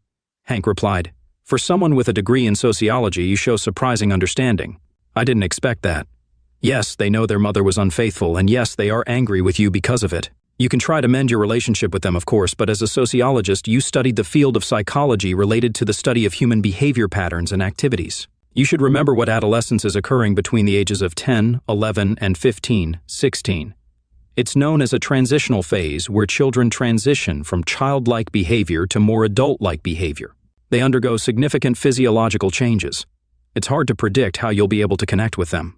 The time leading up to their court appearance was filled with pleas and appeals. Eventually, they faced each other in the courtroom for a preliminary session. They were given some time to try and reconcile their differences. When that period ended, Hank proposed that Judy sign a child custody agreement as part of their divorce. Under this agreement, the girls would live with him. After hearing everything, Judy declared, "I won't sign any agreement." Hank cautioned her, "Then I'll have to bring this matter before the court. The court will hear me, talk to the girls, and make a decision. It's unlikely to be in your favor." Judy responded, "You can't be so sure. Court decisions can be appealed." Hank concluded, "Well, good luck with that." Judy admitted, "Hank, I know I've been foolish. I realize what I was doing was wrong. Please understand, I love you, and I'll never have Richard in my life again.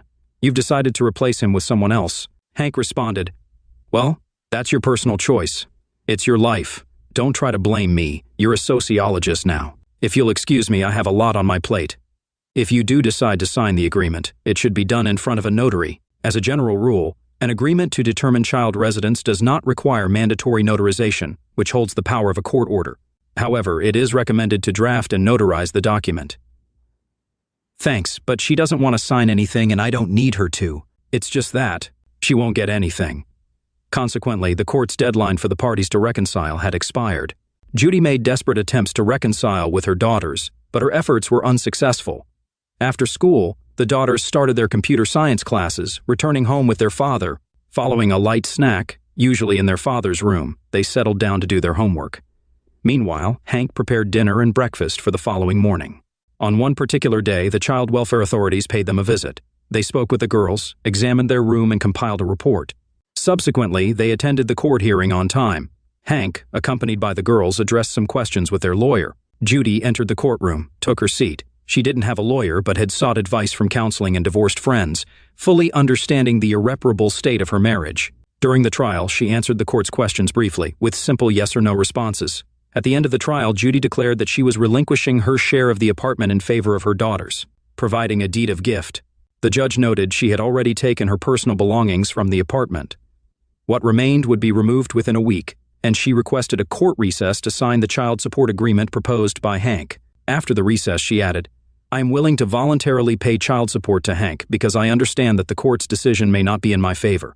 Hank responded, "To ensure transparency regarding the money I receive as child support, I propose the defendant open a separate account for each of her daughters and transfer the funds there. I believe they'll need that money when they come of age."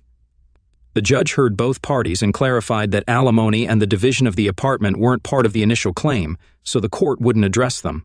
As for the child support agreement and the divorce, these issues would be decided. The court recessed to make a decision. Eventually, Hank and Judy left the courthouse officially divorced. The girls, who had been excused from the courtroom after their hearing, were found sitting on a bench near a bus stop, enjoying ice cream despite the cold. Seeing them, Hank inquired, "Girls, what are you doing? It's freezing outside." The girls explained they had brought the ice cream home and believed it was harmless to have in the winter and could even soothe a sore throat. There was a bit of paradox to it. Hank questioned why 19 was chosen as the age for them to access the money. The girls responded, "That's what we decided." Judy honored her promise and left the apartment. She moved in with her parents, where she cared for her ailing mother. Hank agreed to let her visit her daughters once a week, although Alice and Gwen were hesitant about it. On these visits, Judy spent time with her daughters at their residence. Epilogue. Hank spent a long time on his own. On New Year's Eve, he and his grown daughters vacationed at a ski resort, often in the company of Mark's wife's sister, Katata. They started to develop a relationship, but Hank wasn't in a rush to make any commitments. For him, the most important focus in life remained his daughters, whom he continued to nurture and guide. Katata didn't have any children of her own, but she got along well with Alice and Gwen, although there was some initial jealousy on the part of the girls. Hank treated Judy respectfully, allowing her to visit their daughters and maintaining communication. However, they were no longer a couple or friends. Alice and Gwen matured without causing difficulties. Hank, who surrounded his daughters with love and care, saw the arrival of Katya as something that brought their family closer together. Judy experienced a challenging year. Her parents passed away one after the other. Hank helped her with the funerals, but their shared grief didn't mend their relationship. For a considerable time, Judy lived independently, with her daughters as her primary social circle. Eventually, she began dating a lonely widower from a neighboring house. Richard, her former partner, never reappeared in town. His whereabouts remained unknown, even to his ex-wife Kira, who had remarried soon after their divorce. Welcome to Lost Relation Chronicles.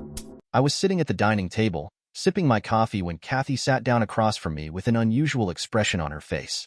I could tell something was coming, but I had no idea what it would be. Taking a deep breath, she said, "I have been having an affair with my boss Alex." The words were blunt, without the hesitations or stammering he might have expected from someone making such a confession. She didn't seem apologetic or even guilty. Instead, she explained it as though it were a choice he simply needed to accept. "I will make sure that you get your share of physical intimacy," she promised, as if it were some kind of consolation prize. "I'll make sure you're not left out, Ben. But you need to understand." I felt a mix of disbelief and insult building in my chest. There was an absurdity to it that nearly made me laugh, but I held it back and looked her in the eyes. This woman I had been married to for 3 years was sitting across from me, calmly suggesting that we continue our marriage while she maintained an open affair. I wondered if I had ever truly known her. After a moment of silence, I couldn't hold back anymore. A short, dry laugh escaped my lips and I shook my head. "Kathy, if you think I'm going to sit here and go along with this, you don't know me at all. You don't get to just throw your decisions at my face and expect that I'll accept your affair. I am not your doormat. You need to find yourself a divorce lawyer." She stared back at me, surprised by my response. Maybe she thought I would be passive, or maybe she thought I needed her enough to tolerate anything. But her expression changed as she realized I was serious. She hadn't expected me to be that blunt. As I pushed my chair back, ready to leave, Kathy's expression darkened. There was something menacing in her eyes, a sharpness I'd never seen before. She leaned forward, her voice low and steady. "Ben, sit down. You don't get to just walk out on this conversation." I stopped and looked at her. She met my gaze, her lips curving into a cold, almost smug smile. "You think you can just leave, find a lawyer, and be done with me?" she said. "No, Ben, that's not how this is going to work." I stared at her. "Really? You think your threats will work?" "It will," she said, leaning in even closer. "If you try to walk away from me like this, I will ruin you. Do you understand? I'll go to the police. I'll tell them you hit me, that you threatened me." Her words were calm, almost casual. "They'll believe me, Ben. Who do you think they'll trust? A well-respected attorney, or some accountant nobody's ever heard of?" She tilted her head, watching me. "You think you'll just pick up and move on, but I'll make sure you have nothing left. I'll make sure you're begging to come back." I couldn't believe this was the same person I'd married. It was like I was staring at a stranger, someone who didn't care about destroying everything I'd worked for, everything I'd built. She looked at me as though she already knew I'd give in, as though she was certain I wouldn't dare to risk the nightmare she was threatening. "So, here's how this is going to go," she continued. "You'll stay, you'll play along, and you'll keep your mouth shut, or I will take everything from you and burn it to the ground. Your choice, Ben." I was still reeling from Kathy's threat when she leaned back in her chair, almost as if she'd made up her mind about something.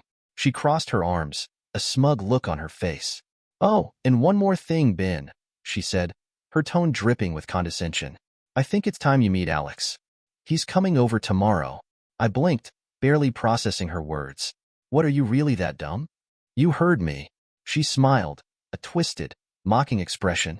"He wants to meet you, and I want you to be on your best behavior. Be a nice boy for me, Ben." The humiliation cut deep, but I stayed silent, waiting for her to finish. "I expect you to make him comfortable. Offer him a drink, maybe even a snack," she continued, as if she were dictating some normal household errand. "Who knows? Maybe he'll even be nice to you." I clenched my fists under the table, the anger bubbling up, but I forced myself to hold my tongue. She was looking at me, daring me to push back, to say something, anything that would give her more power over me. "Do you think it is a good idea, Kathy? What makes you think you can pull this off?" I said with a calm voice. Kathy leaned in, her smile fading, replaced by a hardness I hadn't seen before. "Because I can, Ben. Because this is my life, and I'll do what I want. And if you want to keep a shred of dignity, You'll do exactly as I say. I'll see you and Alex here tomorrow, and you'd better make a good impression. Kathy, have you heard of Newton's laws of physics? For every action there is an equal and opposite reaction. However, with me the action might be something that you may not like. Rest, it's your call. This is the last suggestion that I will give you. Talk to your lawyer, don't make it messy.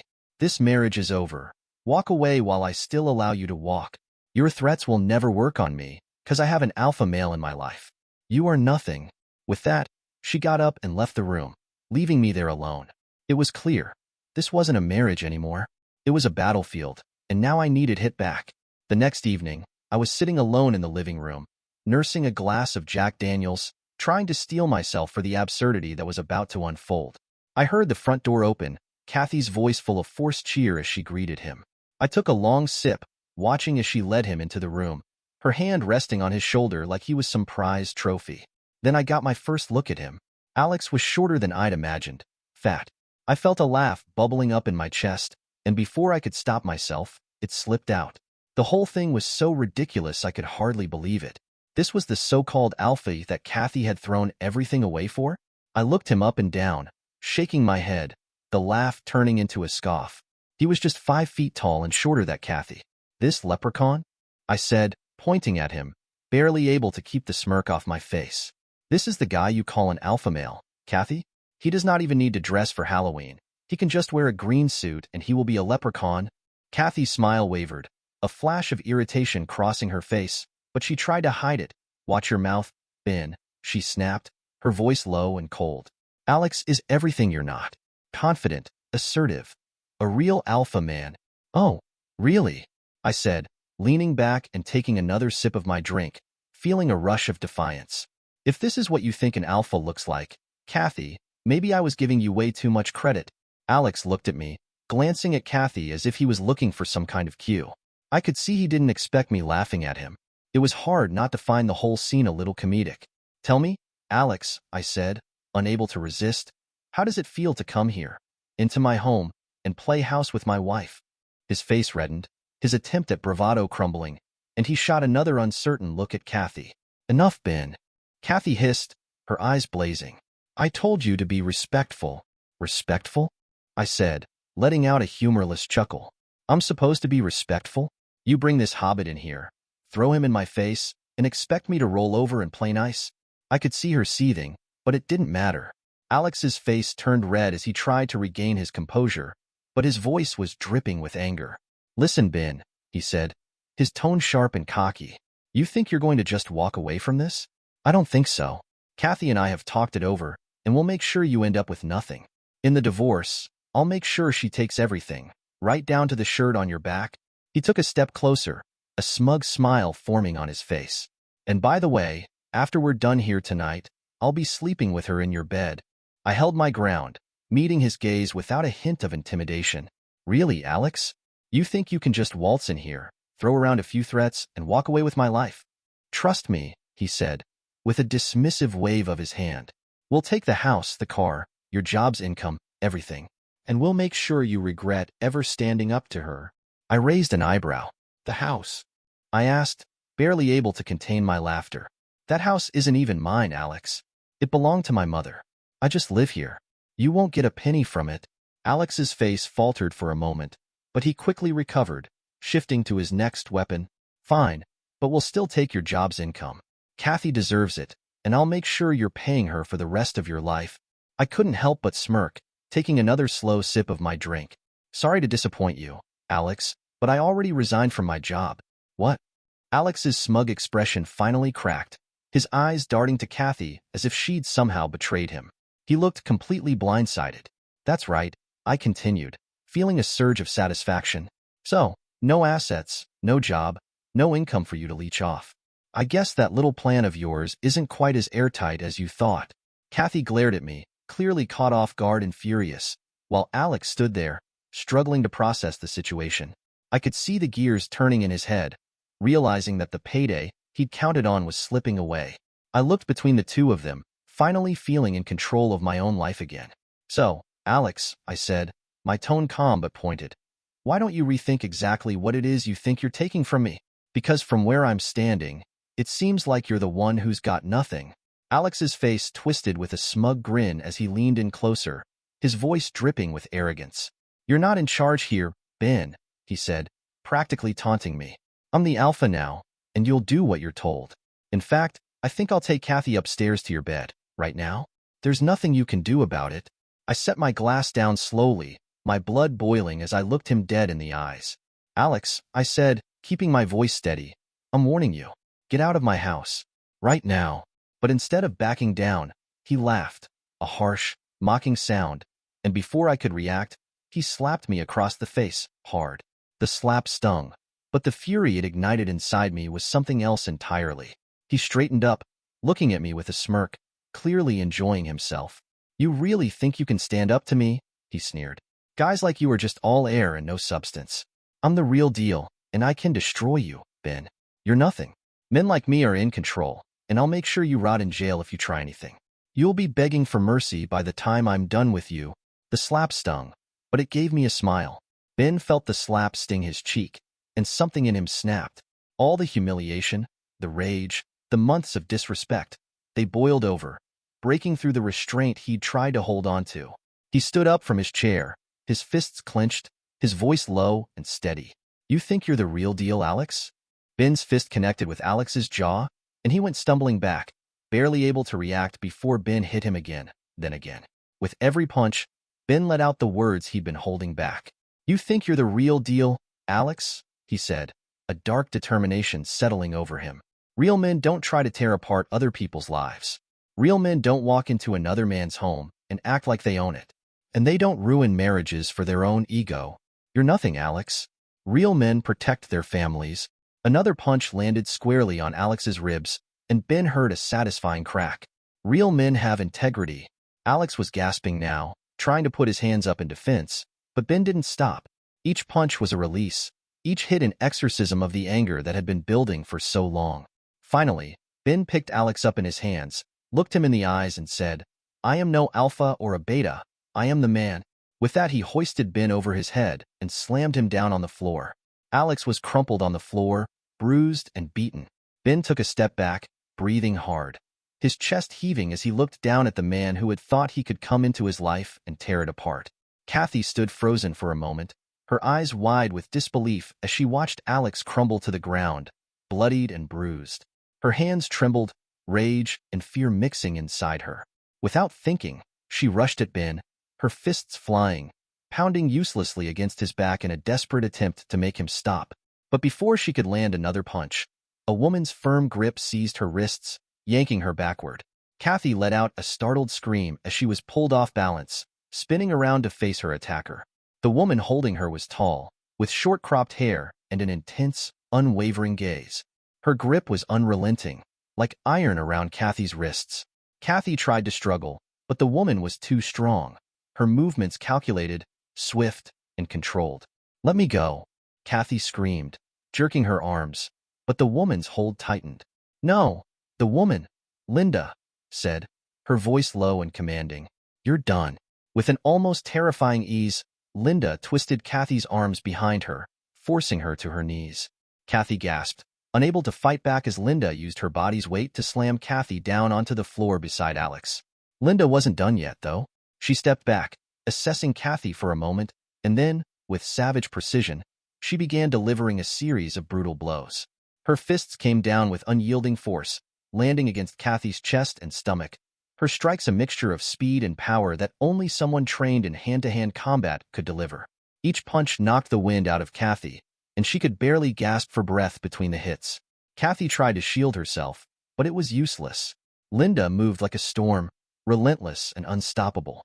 The former Marine was no stranger to fighting, and she showed it as she hammered into Kathy. Ben, still catching his breath, stood there for a moment, unsure of what had just happened. He turned to Linda, her stance strong, calm, and confident, as if she had just neutralized a threat with ease. "I don't think she's going to be causing you any more problems," Linda said with a grim satisfaction, watching as Kathy lay there, gasping for breath. "She's learned the hard way what happens when you mess with the wrong people." Ben thanked Linda for staying hidden during the confrontation and helping him out with Kathy as he could never raise his hand on a woman.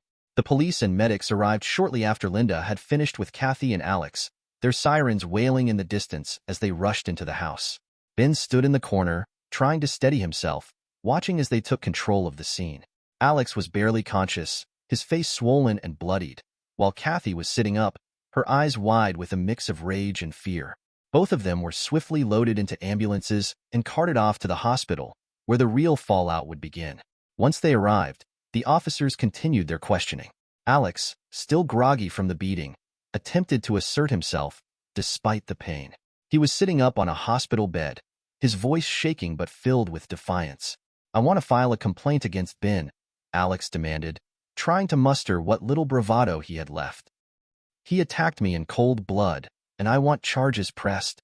The officer, a middle-aged man with a no-nonsense look, flipped his notebook closed with a slow, deliberate motion, his gaze never leaving Alex. "You sure about that?" the cop asked, his voice low, his tone suddenly colder than it had been. "You realize who you're talking about, right?" Alex, trying to regain some control of the situation, looked confused. "What are you talking about?" The officer leaned in, lowering his voice as he spoke. "Ben's a former biker, associated with a pretty notorious biker gang. The kind of people you don't want to mess with. If you file that complaint, you won't just be dealing with him. You'll be dealing with all of them." Alex's bravado began to crack. His eyes widened, and his throat tightened as the realization hit him. The cop didn't stop there. "This beating," the officer continued, a hard edge to his words, "it'd be a cakewalk compared to what might come your way if you make this a police matter. Are you man enough to take on all of them? Because I can guarantee you, if you push this, it's not just going to be Ben knocking on your door." Alex gulped, his hands shaking now. He glanced over at the officer, then back down at his own bruised and battered body. The image of Ben's fists, the way they had hammered him into submission, was still fresh in his mind. But now, the idea of dealing with an entire gang of bikers, people who probably had no problem taking things further than just a few punches, left him terrified. Alex's face paled. His eyes darted around the room as if looking for an escape, but there was none. He couldn't stop thinking about what the officer had just said. Ben and his gang weren't people to be taken lightly. "No," Alex muttered, his voice trembling. "No, I won't file anything. Forget I said anything." His bravado had evaporated, replaced by an overwhelming sense of dread. The officer nodded, closing his notebook with a snap and standing up. "Good choice. I'd advise you to keep your distance from Ben and from anyone connected to him. You wouldn't want to end up regretting this further." Alex didn't respond. His mind was already racing, the fear of what might come next flooding his thoughts. He had no idea what he'd gotten himself into, but one thing was certain. This was far from over, and he wasn't ready to face the consequences of angering someone like Ben, or worse, his associates. Kathy stood outside the hospital room, her face bruised but mostly intact, a deep anger still simmering inside her. She was determined to confront Alex and make sure they both stuck to the plan. She had been humiliated and beaten, but she wasn't going to let Ben get away with it. She would file for divorce, destroy him, and leave him with nothing. That was the plan, at least. She walked into Alex's room, her steps purposeful. He was sitting on the bed, his face a mess of cuts and swelling, but his eyes were sharp. When he saw Kathy, he looked up at her, clearly still shaken from the beating he had taken earlier. Kathy was ready to lash out, to demand that they stay strong and finish what they had started. But as soon as she stepped inside, Alex's reaction was not what she expected. "Leave me alone, Kathy," Alex said, his voice hoarse. "I don't want anything to do with this anymore. I value my life. You've really gotten us into something we should have never been part of. It's bigger than I thought." Kathy stared at him, stunned. "What are you talking about?" she demanded, stepping closer. "We can still make this work. I'll divorce him, take everything." "No," Alex cut her off, his eyes wide with fear. "You don't understand. If you value your life, you need to drop everything, leave Ben, and get out of town. Now." Kathy blinked in confusion. "What are you saying? What do you mean, leave him?" Alex swallowed hard, shifting uncomfortably on the bed. He hesitated for a long moment before finally speaking again, his voice trembling. "Ben isn't just some guy you can divorce and walk away from. He's connected. He was part of a biker gang, a really dangerous one. I don't know all the details, but I know enough. People like him don't just let things go. If you go after him, if you try to take anything from him, he'll come after you, Kathy. And trust me, it won't be a slap across the face. It'll be worse." Kathy's heart started to race. She'd known Ben had a rough past, but she had always assumed it was just that, a past. She had no idea just how dangerous his past really was. Alex was shaking now, the fear in his eyes palpable. Ben's not just a regular guy, Kathy. I was stupid to think we could take him on. If you file for divorce and try to take anything from him, you'll be marked. You're dealing with a whole other level of danger. And it's not just Ben. You're going to piss off the whole gang. You won't get away. They'll find you. They'll make your life hell. You need to leave, and you need to leave now. No divorce, no nothing. Just go. Kathy stood frozen, her thoughts racing. Alex's words felt like a slap in the face, but the fear in his eyes was real. This wasn't some idle threat. Ben's past was something far more dangerous than she had ever realized. She had always seen Ben as weak, someone she could control, but now it was clear that she had underestimated him and his past. The man who had once seemed like the perfect victim was something far darker, something she had never anticipated. I didn't know, Kathy muttered, almost to herself. Her mind was spinning. She had made so many plans for revenge, for taking everything from Ben, but now, she wasn't sure she could follow through. What Alex was saying made too much sense. Alex, Kathy said, her voice trembling. What do I do now? Alex's voice dropped to a whisper. You do nothing. You walk away, quietly. If you try to drag this out, if you try to take him down, you're not just fighting him. You're fighting everything he's connected to, and you'll lose. You need to leave him, and leave now, before it's too late. Kathy looked at him, her hands shaking. She was trapped in a nightmare she had created. The fear settled in deep, a cold, terrifying truth creeping over her. She wasn't the one in control anymore. And it was clear now. If she didn't listen to Alex, if she didn't just walk away and disappear, Ben's world was going to consume her whole. The atmosphere in town shifted in the days following Kathy's hasty decision. The sound of roaring engines filled the streets, 70 bikers, each on their massive machines, patrolling with a steady, intimidating presence. Their thunderous engines reverberated through every corner of the town, a constant reminder of the power that lay behind Ben's past. It was as if the very air had thickened with tension. Kathy, her resolve broken and her mind clouded with fear, wasted no time. She met with Alex's lawyer, signed the divorce papers, and walked away with nothing. No assets, no custody. The settlement was a stark reminder of just how little control she had left over her own life. Alex had assured her it was for the best, but deep down, Kathy knew she was leaving town not just to escape Ben, but to save whatever was left of her life. 5 days after signing the papers, Kathy was gone. She packed her things quickly, taking only what she could carry, and left without a word to anyone in town. She disappeared as swiftly as she had come, her name now just another whisper in the wind. But Alex was not as fortunate. Despite his earlier bravado, his encounter with Ben's world had only just begun. For the 7 days he spent in the hospital, recovering from his injuries, a constant presence lingered by his bedside. Every day, without fail, 2 bikers arrived during visiting hours. They never spoke to him. They never touched him. They didn't need to.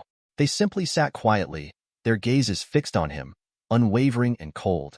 Every time he woke up, groggy and in pain, those 2 men were there, silently watching. It wasn't just a warning, it was a message. Each visit was like a reminder that Alex had crossed a line, and now he was at the mercy of forces far beyond his understanding. They didn't need to speak. Their presence alone was enough to keep him in a constant state of fear. The days dragged on, and Alex couldn't shake the feeling that he was being sized up, judged, not just for what he had done, but for what he might do next. And every time he looked up at them, he realized there was nothing he could do. His fate had already been sealed, and it was no longer in his hands after 7 days, when Alex was finally discharged from the hospital, knowing that he had narrowly escaped a fate far worse than anything he had ever imagined. He learned the hard way that not all battles were meant to be fought, and not all men could be intimidated. Some men had entire worlds behind them, worlds that didn't need to raise a finger to bring you to your knees. His trip from hospital to home was again a nightmare. 70 bikes escorted him. Alex's life after his release from the hospital was a slow unraveling. At first, he tried to go about his normal routine, but everywhere he went, he couldn't escape the ever-present eyes of the bikers. They were always there, lurking in the background, at the gas station, on street corners, in the shadows of alleyways. No matter how fast or far he tried to run, they were always one step behind, watching, waiting. At first, he thought it was a coincidence. Maybe it was just paranoia. a product of the brutal beatdown he had endured. But as the days passed, the reality set in. They weren't just following him, they were making sure he couldn't escape. Wherever he went, wherever he tried to hide, there they were, 2 or 3 of them, always just within his sight. Silent, unmoving, watching him like predators waiting for the moment to strike. Alex tried to summon the courage to do something about it. He thought about going to the police. He had an entire story to tell, about Kathy, about Ben, about the threats, the gang, the constant surveillance. But every time he tried to take action, something stopped him. It was the sight of the bikers that paralyzed him with fear, that deep, gnawing anxiety in his gut. He couldn't shake the feeling that even if he went to the cops, it would do no good. They were everywhere. Then, one day, just as Alex was heading to the local police station, something stopped him cold. He was walking down the sidewalk when he spotted a familiar figure across the street, none other than the town's police chief. But what caught Alex off guard wasn't just seeing him. It was the leather biker jacket the chief was wearing. The very same one that the bikers wore, the one with the unmistakable patch.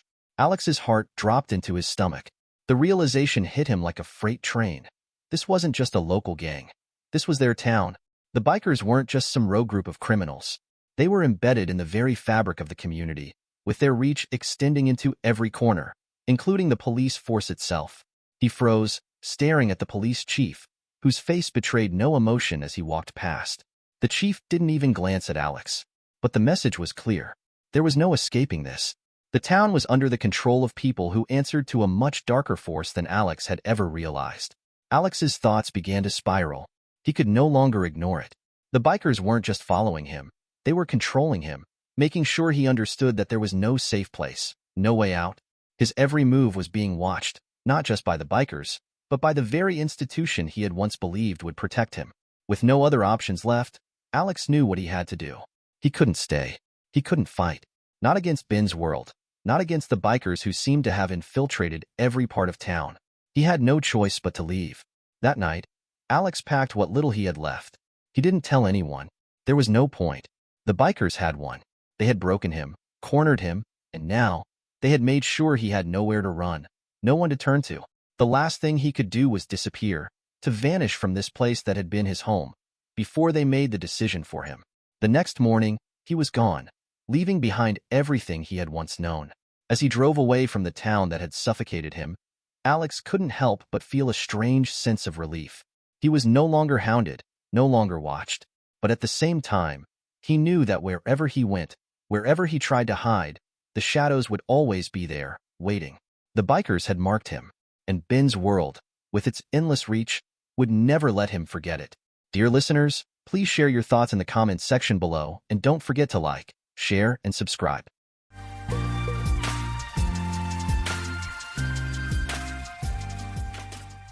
I often wonder if I'm the perfect husband. My job demands a lot from me, and there are times when I come home feeling a bit down. I might not be rolling in cash, but we manage to live comfortably. Our home is nice, we have 2 decent cars, my wife has a wardrobe full of stylish clothes, and our 8-year-old daughter Vanessa has plenty of expensive toys. At the end of the day, I see myself as a simple, hardworking man who deeply loves his family.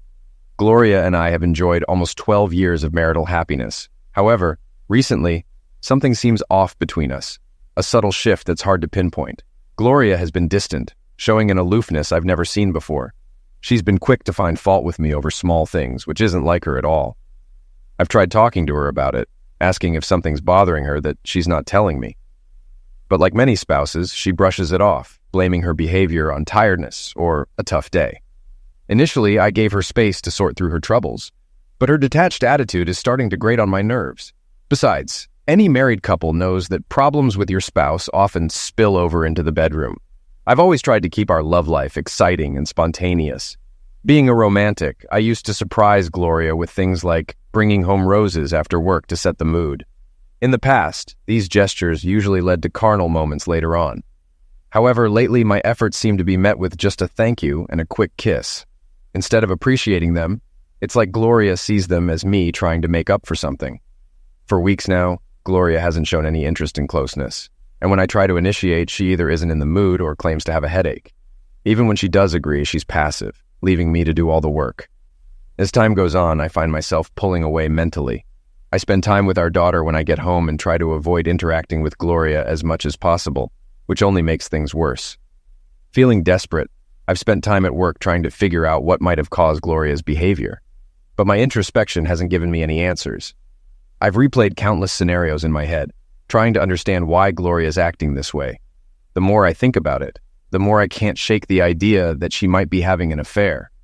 I try to reassure myself that she'd never betray our marriage, but the thought won't go away. So I've started researching signs of infidelity, looking for any changes in behavior or routines. I haven't noticed any significant shifts, but most of my interactions with Gloria are in the evenings. Who knows what she's like during the day? Still, some of the signs of infidelity seem uncomfortably familiar, especially her changed attitude towards me.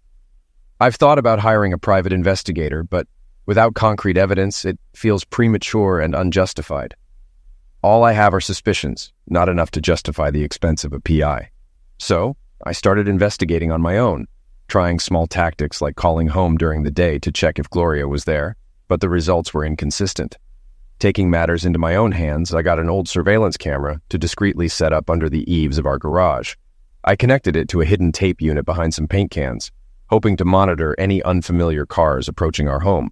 However, after 2 weeks of surveillance, there were no signs of suspicious vehicles. Sometimes I saw Gloria leaving the house, only for her to later say she'd been home all day. However, her absences were brief, seeming too short for anything significant to happen. Unless her potential lover was remarkably fast, these outings might have been just regular errands she didn't think were worth mentioning, hardly proof of an affair. As time went on, my suspicions remained. Despite no solid evidence, Gloria's mood worsened, and our carnal moments became rare, leaving me frustrated. With our 12th anniversary approaching, I saw a chance to inject some excitement into our marriage again. I suggested celebrating with a night out, something we hadn't done in ages. Perhaps dinner and dancing could reignite the spark between us.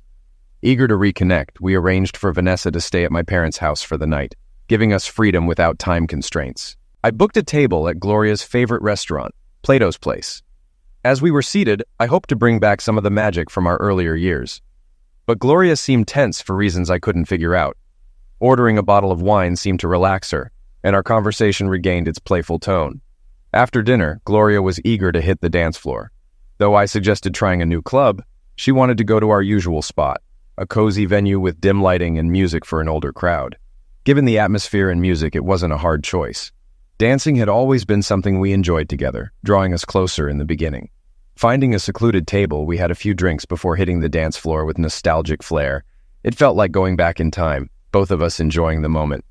After dancing for nearly an hour, we took a break at our table. As I watched Gloria gracefully move across the floor, thoughts of closeness lingered. But my attention shifted when I noticed I wasn't the only one captivated by her presence. Across the room, an incredibly attractive man sat alone at a corner table, his eyes fixed on Gloria's every move. A twinge of concern shot through me as I witnessed what seemed like a brief interaction between them. Did they know each other? As Gloria disappeared into the restroom, I couldn't shake the feeling that the man's gaze lingered on me with a hint of smugness. Although we were in a dance club, I puzzled over why he was there solo, until it occurred to me that, like Gloria, his companion was likely in the restroom. Keeping a close eye on the man while waiting for Gloria's return, I couldn't ignore the unsettling suspicion creeping back in. When Gloria asked for another glass of wine, I hesitated. The idea of her sitting alone while I went to the bar didn't sit well with me. Catching the attention of a bartender, I opted for quicker service. Despite feeling Gloria's disappointment as the server approached, I had a sinking feeling that the evening was about to take a turn for the worse. It was a gut instinct I couldn't shake. Glancing over my shoulder, I saw the same man still seated alone in the corner, confirming my suspicion that he was indeed by himself. "Who's the guy over there?" I asked, catching Gloria off guard momentarily. I thought I detected a hint of panic in her eyes before she swiftly regained her composure. "What guy?" she responded innocently, though her tone betrayed a hint of discomfort. "The guy over there," I persisted. "The one you exchanged glances with on your way to the bathroom?" Gloria quickly denied it. "Honey, I don't know what you're talking about. I didn't exchange glances with anyone." Just as our drinks arrived, I noticed Gloria's eyes darting past me. Turning, I saw the man approaching our table, bypassing me entirely as he addressed Gloria with a request to dance. No thanks, I interjected sharply, my tone revealing my displeasure. His response was mocking. I was talking to the lady, he retorted with a smirk. Yeah, well, the lady is my wife, and I decide who she dances with, I snapped back, feeling a surge of indignation. Gloria intervened, attempting to diffuse the tension. Darren, you're being rude, she admonished gently. Rude? Do you even know this guy? I demanded, catching her off guard with a question. He's the one I was talking about. I don't know what's going on between you two, but it's incredibly disrespectful for him to approach my wife without even acknowledging me, I asserted firmly, turning back to Gloria to continue our conversation. Had he asked if I would mind you two dancing together, I might have considered it, but now, not a chance, I declared firmly, my frustration evident. Darren, you're being silly, Gloria retorted, her tone now edged with impatience. There's nothing going on between this gentleman and me. Yes, we're married, but you don't owe me. I'm not your slave, and if I want to dance with someone, I will.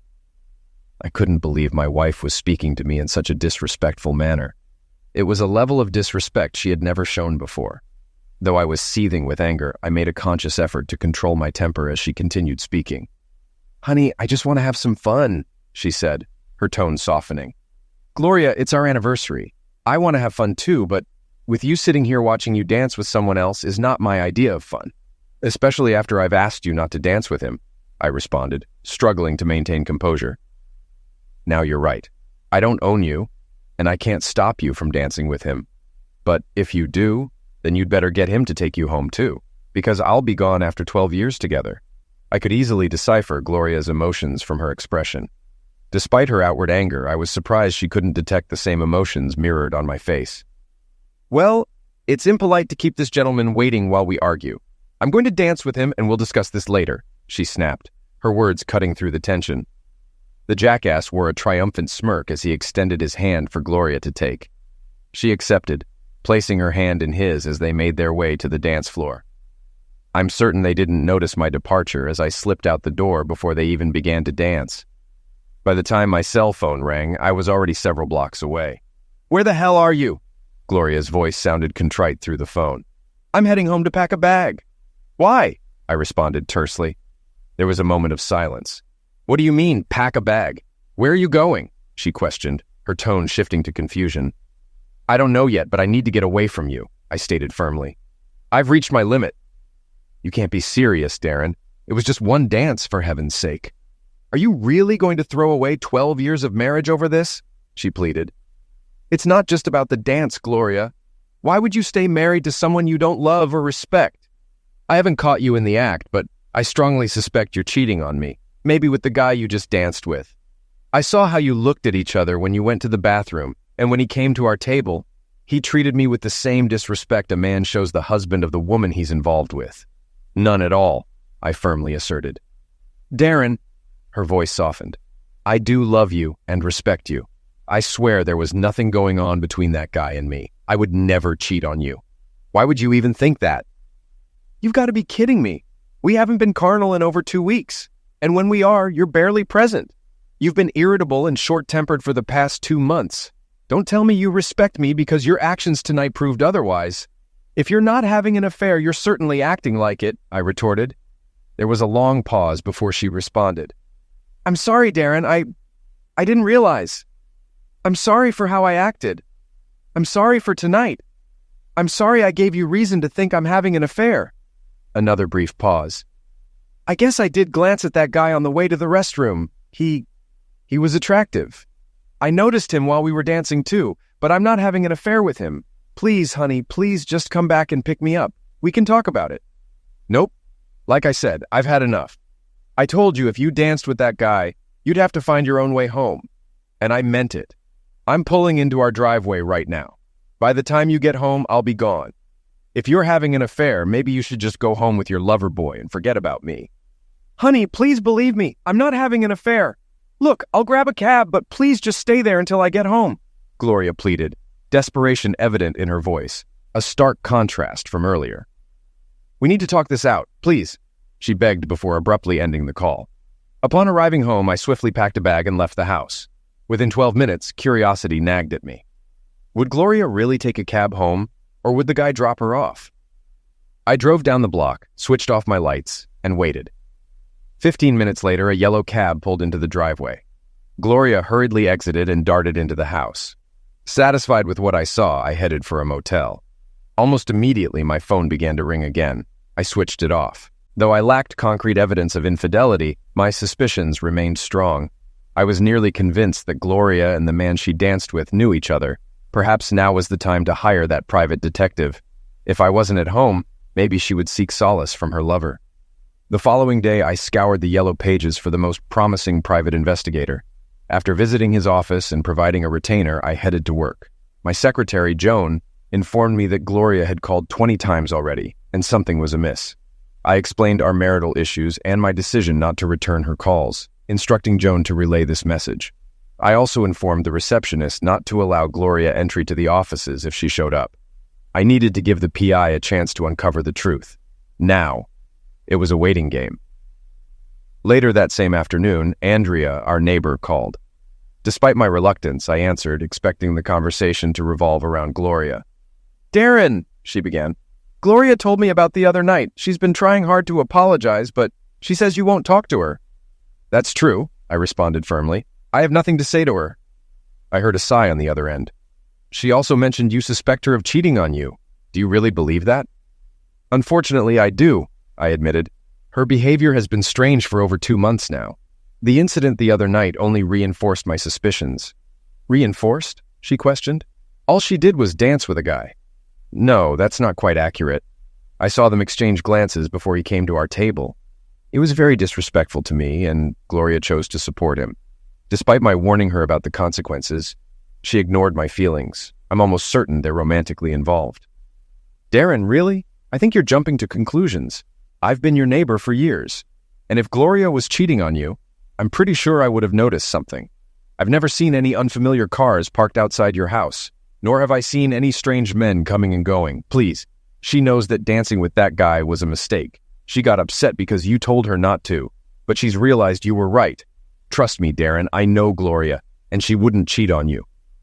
"I'm not so sure anymore, Andrea. Her actions the other night didn't exactly show love." "Please, Darren, just talk to her. You won't solve anything if you don't communicate." I knew Andrea made sense, but I needed time for the private investigator to work. "Andrea, do me a favor.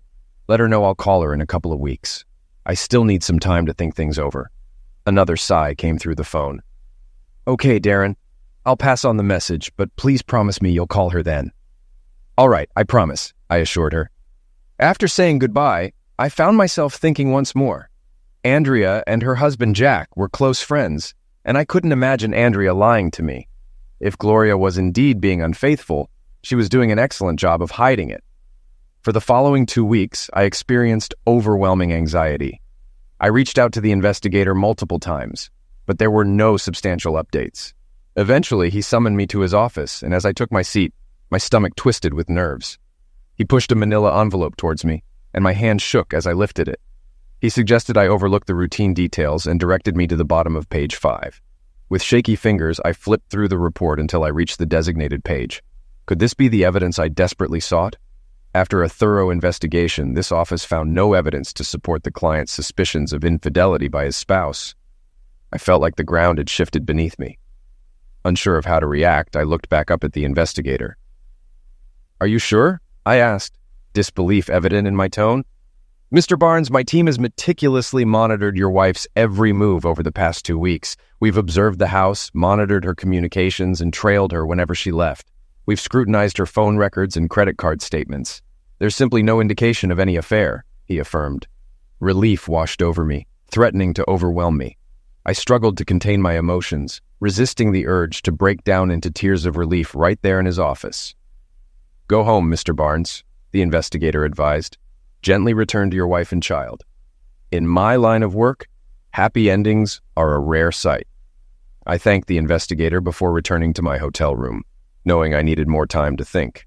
Over the weekend, I pondered everything that had happened. By Monday morning, I felt prepared to make an important call. When Gloria answered, her voice trembled with emotion. "Hello? It's me," I replied. "Are you okay? You sound upset." There was a moment of silence before she spoke again. "Darren, Darren, I'm so sorry. I just don't know what to do if you don't come back to us. I've tried to be strong for Vanessa, but I can't stop crying. I'm sorry." I realize now that I took you for granted. You were right. I should have made it clear to that guy that I was with my husband and not interested. I showed you no respect, and I don't know why. Because I do respect and love you. I promise, Darren, if you give me another chance, I'll never make that mistake again. Her heartfelt plea caught me off guard, a stark contrast to her behavior at the dance club. As I hesitated to respond, she jumped to a conclusion. "You're not coming back, are you?" she asked, her voice filled with despair. "No, Gloria, I am coming back," I reassured her, "but only on a trial basis. I want my wife back, the woman I fell in love with, the woman I married." "She's here, Darren, truly. She's here, waiting for the man she loves," Andrea insisted, her sincerity evident in her voice. "We'll see." Despite everything I've been through, the attitude, the lack of closeness, the disrespect, I'm still not entirely convinced. Not yet. I informed her that I'd be going to the motel after work to gather my things, but I'd be home tonight. There was a moment of silence before Gloria spoke, her voice filled with remorse. "I love you, Darren. I'm deeply sorry for the way I treated you. I don't want to lose you." Despite her words, I couldn't shake off my reservations. I was still upset, and despite the evidence to the contrary, I couldn't shake the feeling that Gloria knew the man from the dance hall. After work, I collected my belongings and returned home. Vanessa greeted me enthusiastically at the door, unaware of our recent troubles. Gloria was there too, wrapping her arms around me and showering me with affectionate kisses.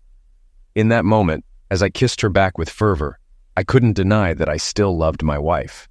That was 2 years ago, and since then, married life has been nothing short of wonderful. Gloria has once again become the woman I fell in love with, both inside and outside the bedroom. A few months back, she surprised me with a birthday party, a gesture we hadn't done much for my birthday in the past, but became a tradition upon my return. Last night marked our 14th wedding anniversary, and this time Gloria took charge of planning the entire evening. When I arrived home from work, she greeted me with tickets to a dinner playhouse to see Man of La Mancha, one of my favorite plays. After the show, we took a leisurely drive down to the lakefront and strolled along the beach. With the moon casting its gentle glow and warm breezes blowing in from the lake, it felt like a scene out of a romantic movie. "I love you, darling," I whispered, feeling as if we were still in the honeymoon phase of our relationship. "And I love you very much, my dear," replied my adored wife, her eyes sparkling with affection. Although spring had officially arrived a couple of weeks earlier, according to the calendar, it wasn't until this particular day that Gloria could venture outside without her bulky winter coat. It symbolized the definitive end of yet another harsh Chicago winter. Stepping out, Gloria deeply breathed in the fresh morning dew scent left by the gentle April shower overnight. A smile played on her lips as she recalled the warm, secure feeling of being cuddled by her husband in bed, listening to the soothing raindrops. On her way to the car, Gloria noticed the beautiful blue wildflowers sprouting from the lawn, their resilience in the face of winter's challenges, reminding her of spring's inherent desire for renewal and fresh starts. Humming along to the tunes on the car radio, Gloria headed to the cozy coffee shop where she was meeting her friend Zara, whom she hadn't seen in a while. Zara had a son the same age as Vanessa, Gloria's daughter, and their friendship had blossomed years ago at a school event. Since then, they had remained close friends, sharing each other's joys and challenges. Zara had arrived early, securing a snug table in the corner by the window. They exchanged waves and smiles through the glass as Gloria entered.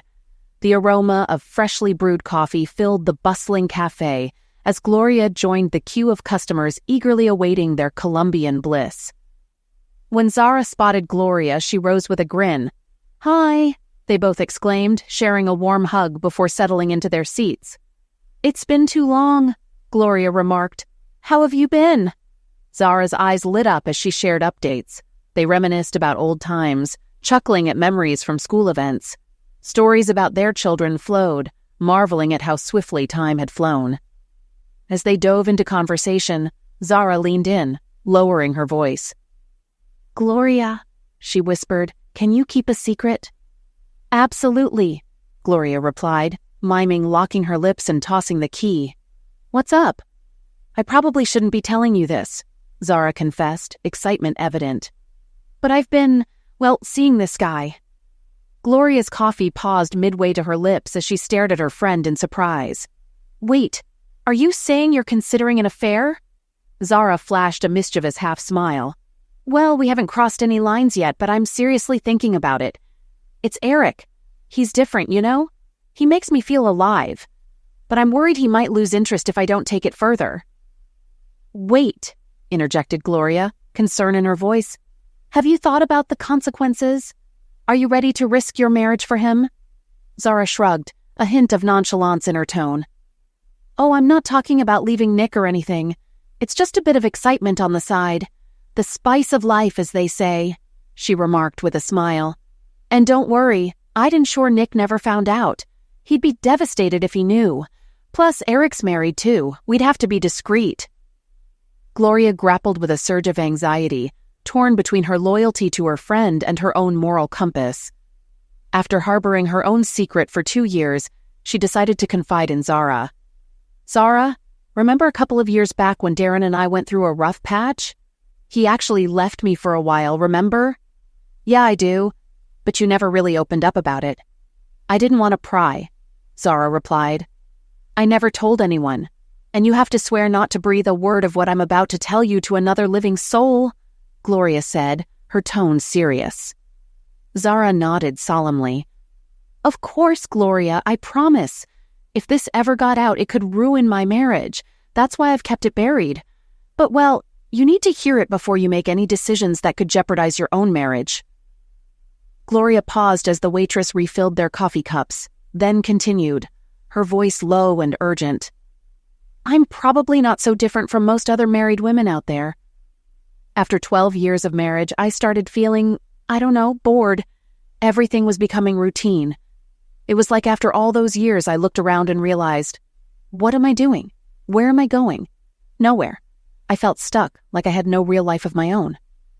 "Exactly," Zara interjected, her eyes showing understanding. "I know exactly how you feel." "Zara, I think most women experience something similar. It's not that you don't love your husband. I adore Darren with all my heart. But suddenly, it's like something's missing. I started feeling like I was slipping into a slight depression. Nothing felt exciting anymore, not even lovemaking. And it wasn't anyone's fault. Darren was doing everything he could for me, especially in the bedroom. I should have been over the moon. But nothing seemed to lift my spirits, not even school functions." Gloria took a moment to sip her coffee, gauging Zara's reaction. Seeing her friend's attentive expression, she continued, "And then I met Louis Hugh. You had an affair?" Zara asked, her voice barely above a whisper. Gloria nodded solemnly. "An emotional affair?" "Yes. Thankfully, I came to my senses before it turned physical. Thank goodness," she added with a heavy sigh. "I was at that little grocery store on Marshall Avenue one day, and there he was. Oh, Zara, he was absolutely stunning, with his rugged good looks, sandy blonde hair, and those mesmerizing blue eyes that sparkled like Robert Redford's. And tall, too. I'm certain he was well over 6 feet. Even with his clothes on, I could tell he had a nice build. I couldn't tear my eyes away from him until he caught me. Of course, I felt myself blushing as he smiled back at me. We began flirting, and it was thrilling, almost forbidden. But eventually, I snapped out of it. I needed to focus on my shopping, so I made my way to the produce aisle. As I reached for some tomatoes, I accidentally bumped into him. He looked at me with those captivating blue eyes and that charming smile and greeted me. "Zara." I hate to admit it, but I could feel myself getting aroused.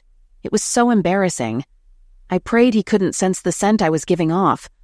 I must have been blushing profusely. He offered his hand for a shake and introduced himself.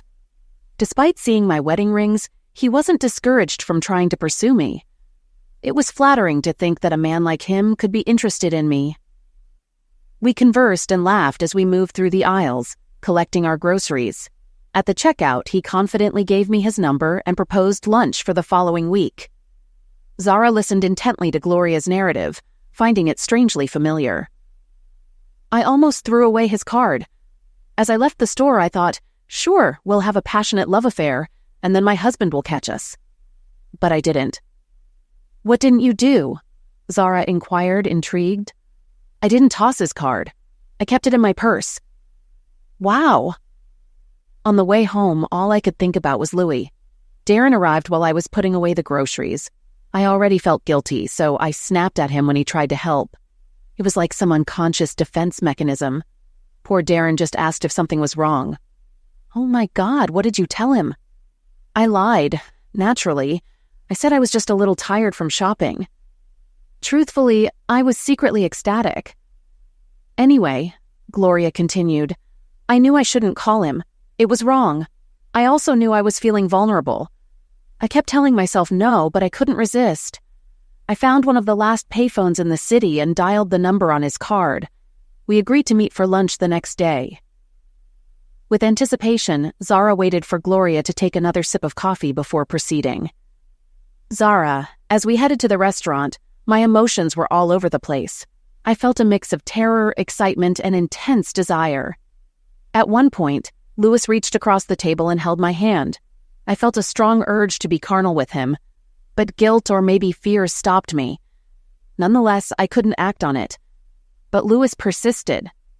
He subtly belittled Darren, making me question our relationship. Foolishly, I fell for it, finding myself resenting my own husband. Before I knew it, Louis had cleverly manipulated me into thinking Darren didn't appreciate me. Your situation sounds so similar, Gloria, Zara commented. That's why I'm telling you this, Zara. I want you to realize what you might be getting into. Has your guy mentioned Nick yet? Not much, Zara replied, pausing. Well, he's asked a few questions like, does your husband realize how lucky he is? Stuff like that. I understand, Gloria nodded knowingly. And now you're starting to wonder, right? Well, Zara, it's amazing how things can go unnoticed. When Darren left, he mentioned I'd been distant for over 2 months. I hadn't even realized. Same with our closeness. I couldn't feel passion with someone I felt was taking me for granted. As Gloria recounted her experience, she saw realization dawn in Zara's eyes. Think about it, Zara. What kind of man would have an affair with a married woman? Can you imagine Nick doing that? Nick? No way. He wouldn't do that, Zara firmly replied. Exactly. So why put your marriage at risk for someone like that? Gloria posed the question pointedly. As Zara pondered Gloria's words, Gloria continued her story. Anyway, we met for lunch again the next week, and with each meeting, it became harder to stay faithful to Darren. By our third lunch, he nearly convinced me to go back to his place. I sensed his frustration with my excuses, and I knew if we met for lunch once more, we'd end up in bed together.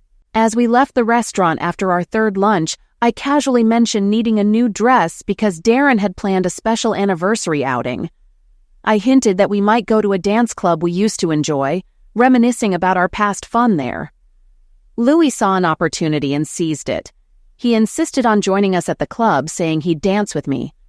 I cautioned him, reminding him it was our anniversary, and dancing with someone else might upset Darren. But Louis, in his arrogance, dismissed my concerns, claiming it would teach Darren a lesson. He wanted to show Darren that other men desired me, thinking it would make Darren appreciate me more. Oh my Gloria, he really showed up at Dee's? Zara asked, astonished. Gloria took a sip of her coffee before replying, He did indeed. I spotted him as soon as we arrived. Naturally, I ignored him. Darren and I were having a good time until Louis approached, asking me to dance. Oh my goodness, Zara gasped, shocked. Yup, and to make matters worse, he completely disregarded Darren, even being rude to him. Naturally, Darren was offended and gave me an ultimatum, saying I couldn't dance with Louis. You know how stubborn I can be, I said. I got upset and insisted on dancing with him anyway. Darren warned me he wouldn't be there when we finished. But who takes such threats seriously, right? Zara observed, Gloria's eyes welling with emotion as she continued. As we hit the dance floor, I confronted Louis about his behavior toward Darren. I asked why he had to be so disrespectful, to which he replied he wanted to put Darren in his place. That just made me angrier. Of course, Louis kept me close while we danced, but I was mainly concerned if Darren was watching and getting angrier. I was so preoccupied I didn't notice when the first dance ended and we started the second. When the music stopped, I told Louis no more dances. I said I was going to spend the rest of the evening with my husband. As I headed back to our table, I saw Louis trailing behind me. I demanded to know what he thought he was doing, and he said he wanted to apologize to Darren. When we got back, Darren was gone. Louis sat down and casually mentioned he'd wait with me until Darren returned. I had a sinking feeling he had no intention of apologizing. Instead, he seemed bent on stirring up trouble between Darren and me. Why would he do that? Zara asked, puzzled. What would he gain from it? I wondered, guessing he hadn't succeeded in seducing me, so he tried to create discord between Darren and me instead. He probably hoped I'd turn to him for comfort, expecting we'd end up together before the night was over. I assumed Darren had gone to the restroom. I urged Louis to return to his table, but he hesitated. When the waitress approached, he took the chance to order drinks. It was then she asked if we wanted to start another tab. I was stunned. Darren had already paid the bill before leaving with Zara. It felt like I was witnessing my entire married life unravel. I couldn't fathom he'd left me like that. Gloria's anguish was palpable as she recounted her tale, and Zara couldn't help but feel her friend's pain. Emotions swirled within Zara, and soon a solitary tear trickled down her cheek. "You don't have to tell me all this, Gloria," Zara said, her voice thick with empathy. "You're upset. Maybe we should pause." "No, I need to tell you everything, Zara." Gloria insisted, her resolve clear. "You need the full picture, it's crucial." She paused, gathering herself. "So, where was I?" "Right." I immediately dialed Darren, asking him to return and pick me up. That's when he dropped the bombshell. He suspected I was having an affair, possibly with Louis. He said he was considering packing a bag and leaving, uncertain if he'd come back. Gloria reached for a napkin, wiping away tears that welled in her eyes. It hit me like a ton of bricks. "Zara," she continued. It was like a sudden realization. Everything became clear. It wasn't Darren taking me for granted. He'd done everything to support me. It was me. I was the one taking him, Vanessa, and our life together for granted. I realized I was risking my entire marriage for some idiot. I pleaded with Darren to return so we could talk, but he refused, so I hailed a cab. "What was Louis doing during all this?" Zara asked. "Oh, he wasn't giving up, not yet." He insisted Darren didn't deserve me and pressed me to go home with him instead. "I shut him down promptly," she recounted with a laugh, "but he persisted." He followed me outside and made advances as the cab arrived. I didn't hesitate to give him a knee to the groin. Doubled over in pain, I warned further contact would lead to a closeness intimidation lawsuit. Zara reached out, gripping her friend's hand as Gloria brushed away more tears. By the time I got home, Darren was gone. I tried calling, but his phone was off. Zara, I was terrified. I could see my marriage crumbling before my eyes. Everything we'd built, our whole family, seemed on the brink of collapse. I've never been so scared. The next day, I tried reaching him at work, but he refused to talk. His secretary said he'd instructed not to see me if I came by. Feeling desperate, I turned to Andrea, my neighbor. Given Darren's good relationship with her and her husband, I hoped she might convince him to talk to me. Surprisingly, he did speak to her, but only to express the need for time to think and to promise to contact me in a couple of weeks. Understanding that pressuring him would backfire, I opted to grant him the space he requested. Those 2 weeks were agonizing. Whenever Vanessa was around, I forced a facade of strength, telling her that Daddy was away. But in private, tears flowed freely. I feared I had irreversibly damaged our bond. Gloria paused, her voice thick with emotion. "I'm sorry," she said to Zara, wiping tears. "It's still hard to discuss even now." Taking a deep breath, she resumed her narrative. "As I was saying, Darren finally called and said he was coming home. Zara, I was on the brink of losing everything, and let me tell you, it made me realize the worth of what I had and how incredibly lucky I was. Ultimately, Zara, love must triumph over desire. I love Darren and he loves me. In my view, no man is worth risking that for. Wow, Zara responded thoughtfully. You're absolutely right. I can't imagine what I would do if my husband left me. Did you ever confess the truth to Darren? Are you kidding? After nearly losing him, I couldn't risk a repeat. Zara, I live in constant fear of him uncovering the truth. But since he returned home, I've worked hard to be the best wife I can be. I no longer take him or our marriage for granted. Every day I count my blessings and express my gratitude to Darren with all my heart. I can only hope it's enough if he ever does learn the truth. Zara squeezed Gloria's hand reassuringly. I'm so thankful you shared your story with me, Gloria. You've saved me from a huge mistake. Thank you. The two friends talked a bit longer, then tentatively set their next meeting before saying goodbye. Gloria felt a sense of fulfillment, knowing she had just steered her friend away from a disastrous choice. She made it home just in time to welcome her daughter with a kiss and a snack after school. Vanessa is growing up so fast, she reflected. She'll be 10 soon. Where does the time go? When Darren returned from work, Gloria greeted her husband with warm hugs and kisses. Until that day, she had never brought up the topic of their challenging period in their marriage. Talking to Zara reminded her of the wonderful life she and Darren had built together. Later that night, with Darren peacefully sleeping beside her, Gloria turned on her side and propped herself up on her elbow. She studied the lines on his face, each representing the passage of time and cherished memories. With gentle fingers, she traced a few of the newer lines, feeling affection and admiration for the man beside her. Softly, Gloria kissed him. As their kiss deepened, Darren's lips curved into a wide smile. He embraced his beloved wife tightly, returning her affection with a passionate kiss. I thought you were asleep, Gloria whispered. Actually, I was thinking about what to get Vanessa for her birthday, he replied. Do you know what she really needs? What? Gloria asked. A baby brother or sister, Darren declared. Though not entirely surprising, the suggestion of expanding their family brought a smile to Gloria's face.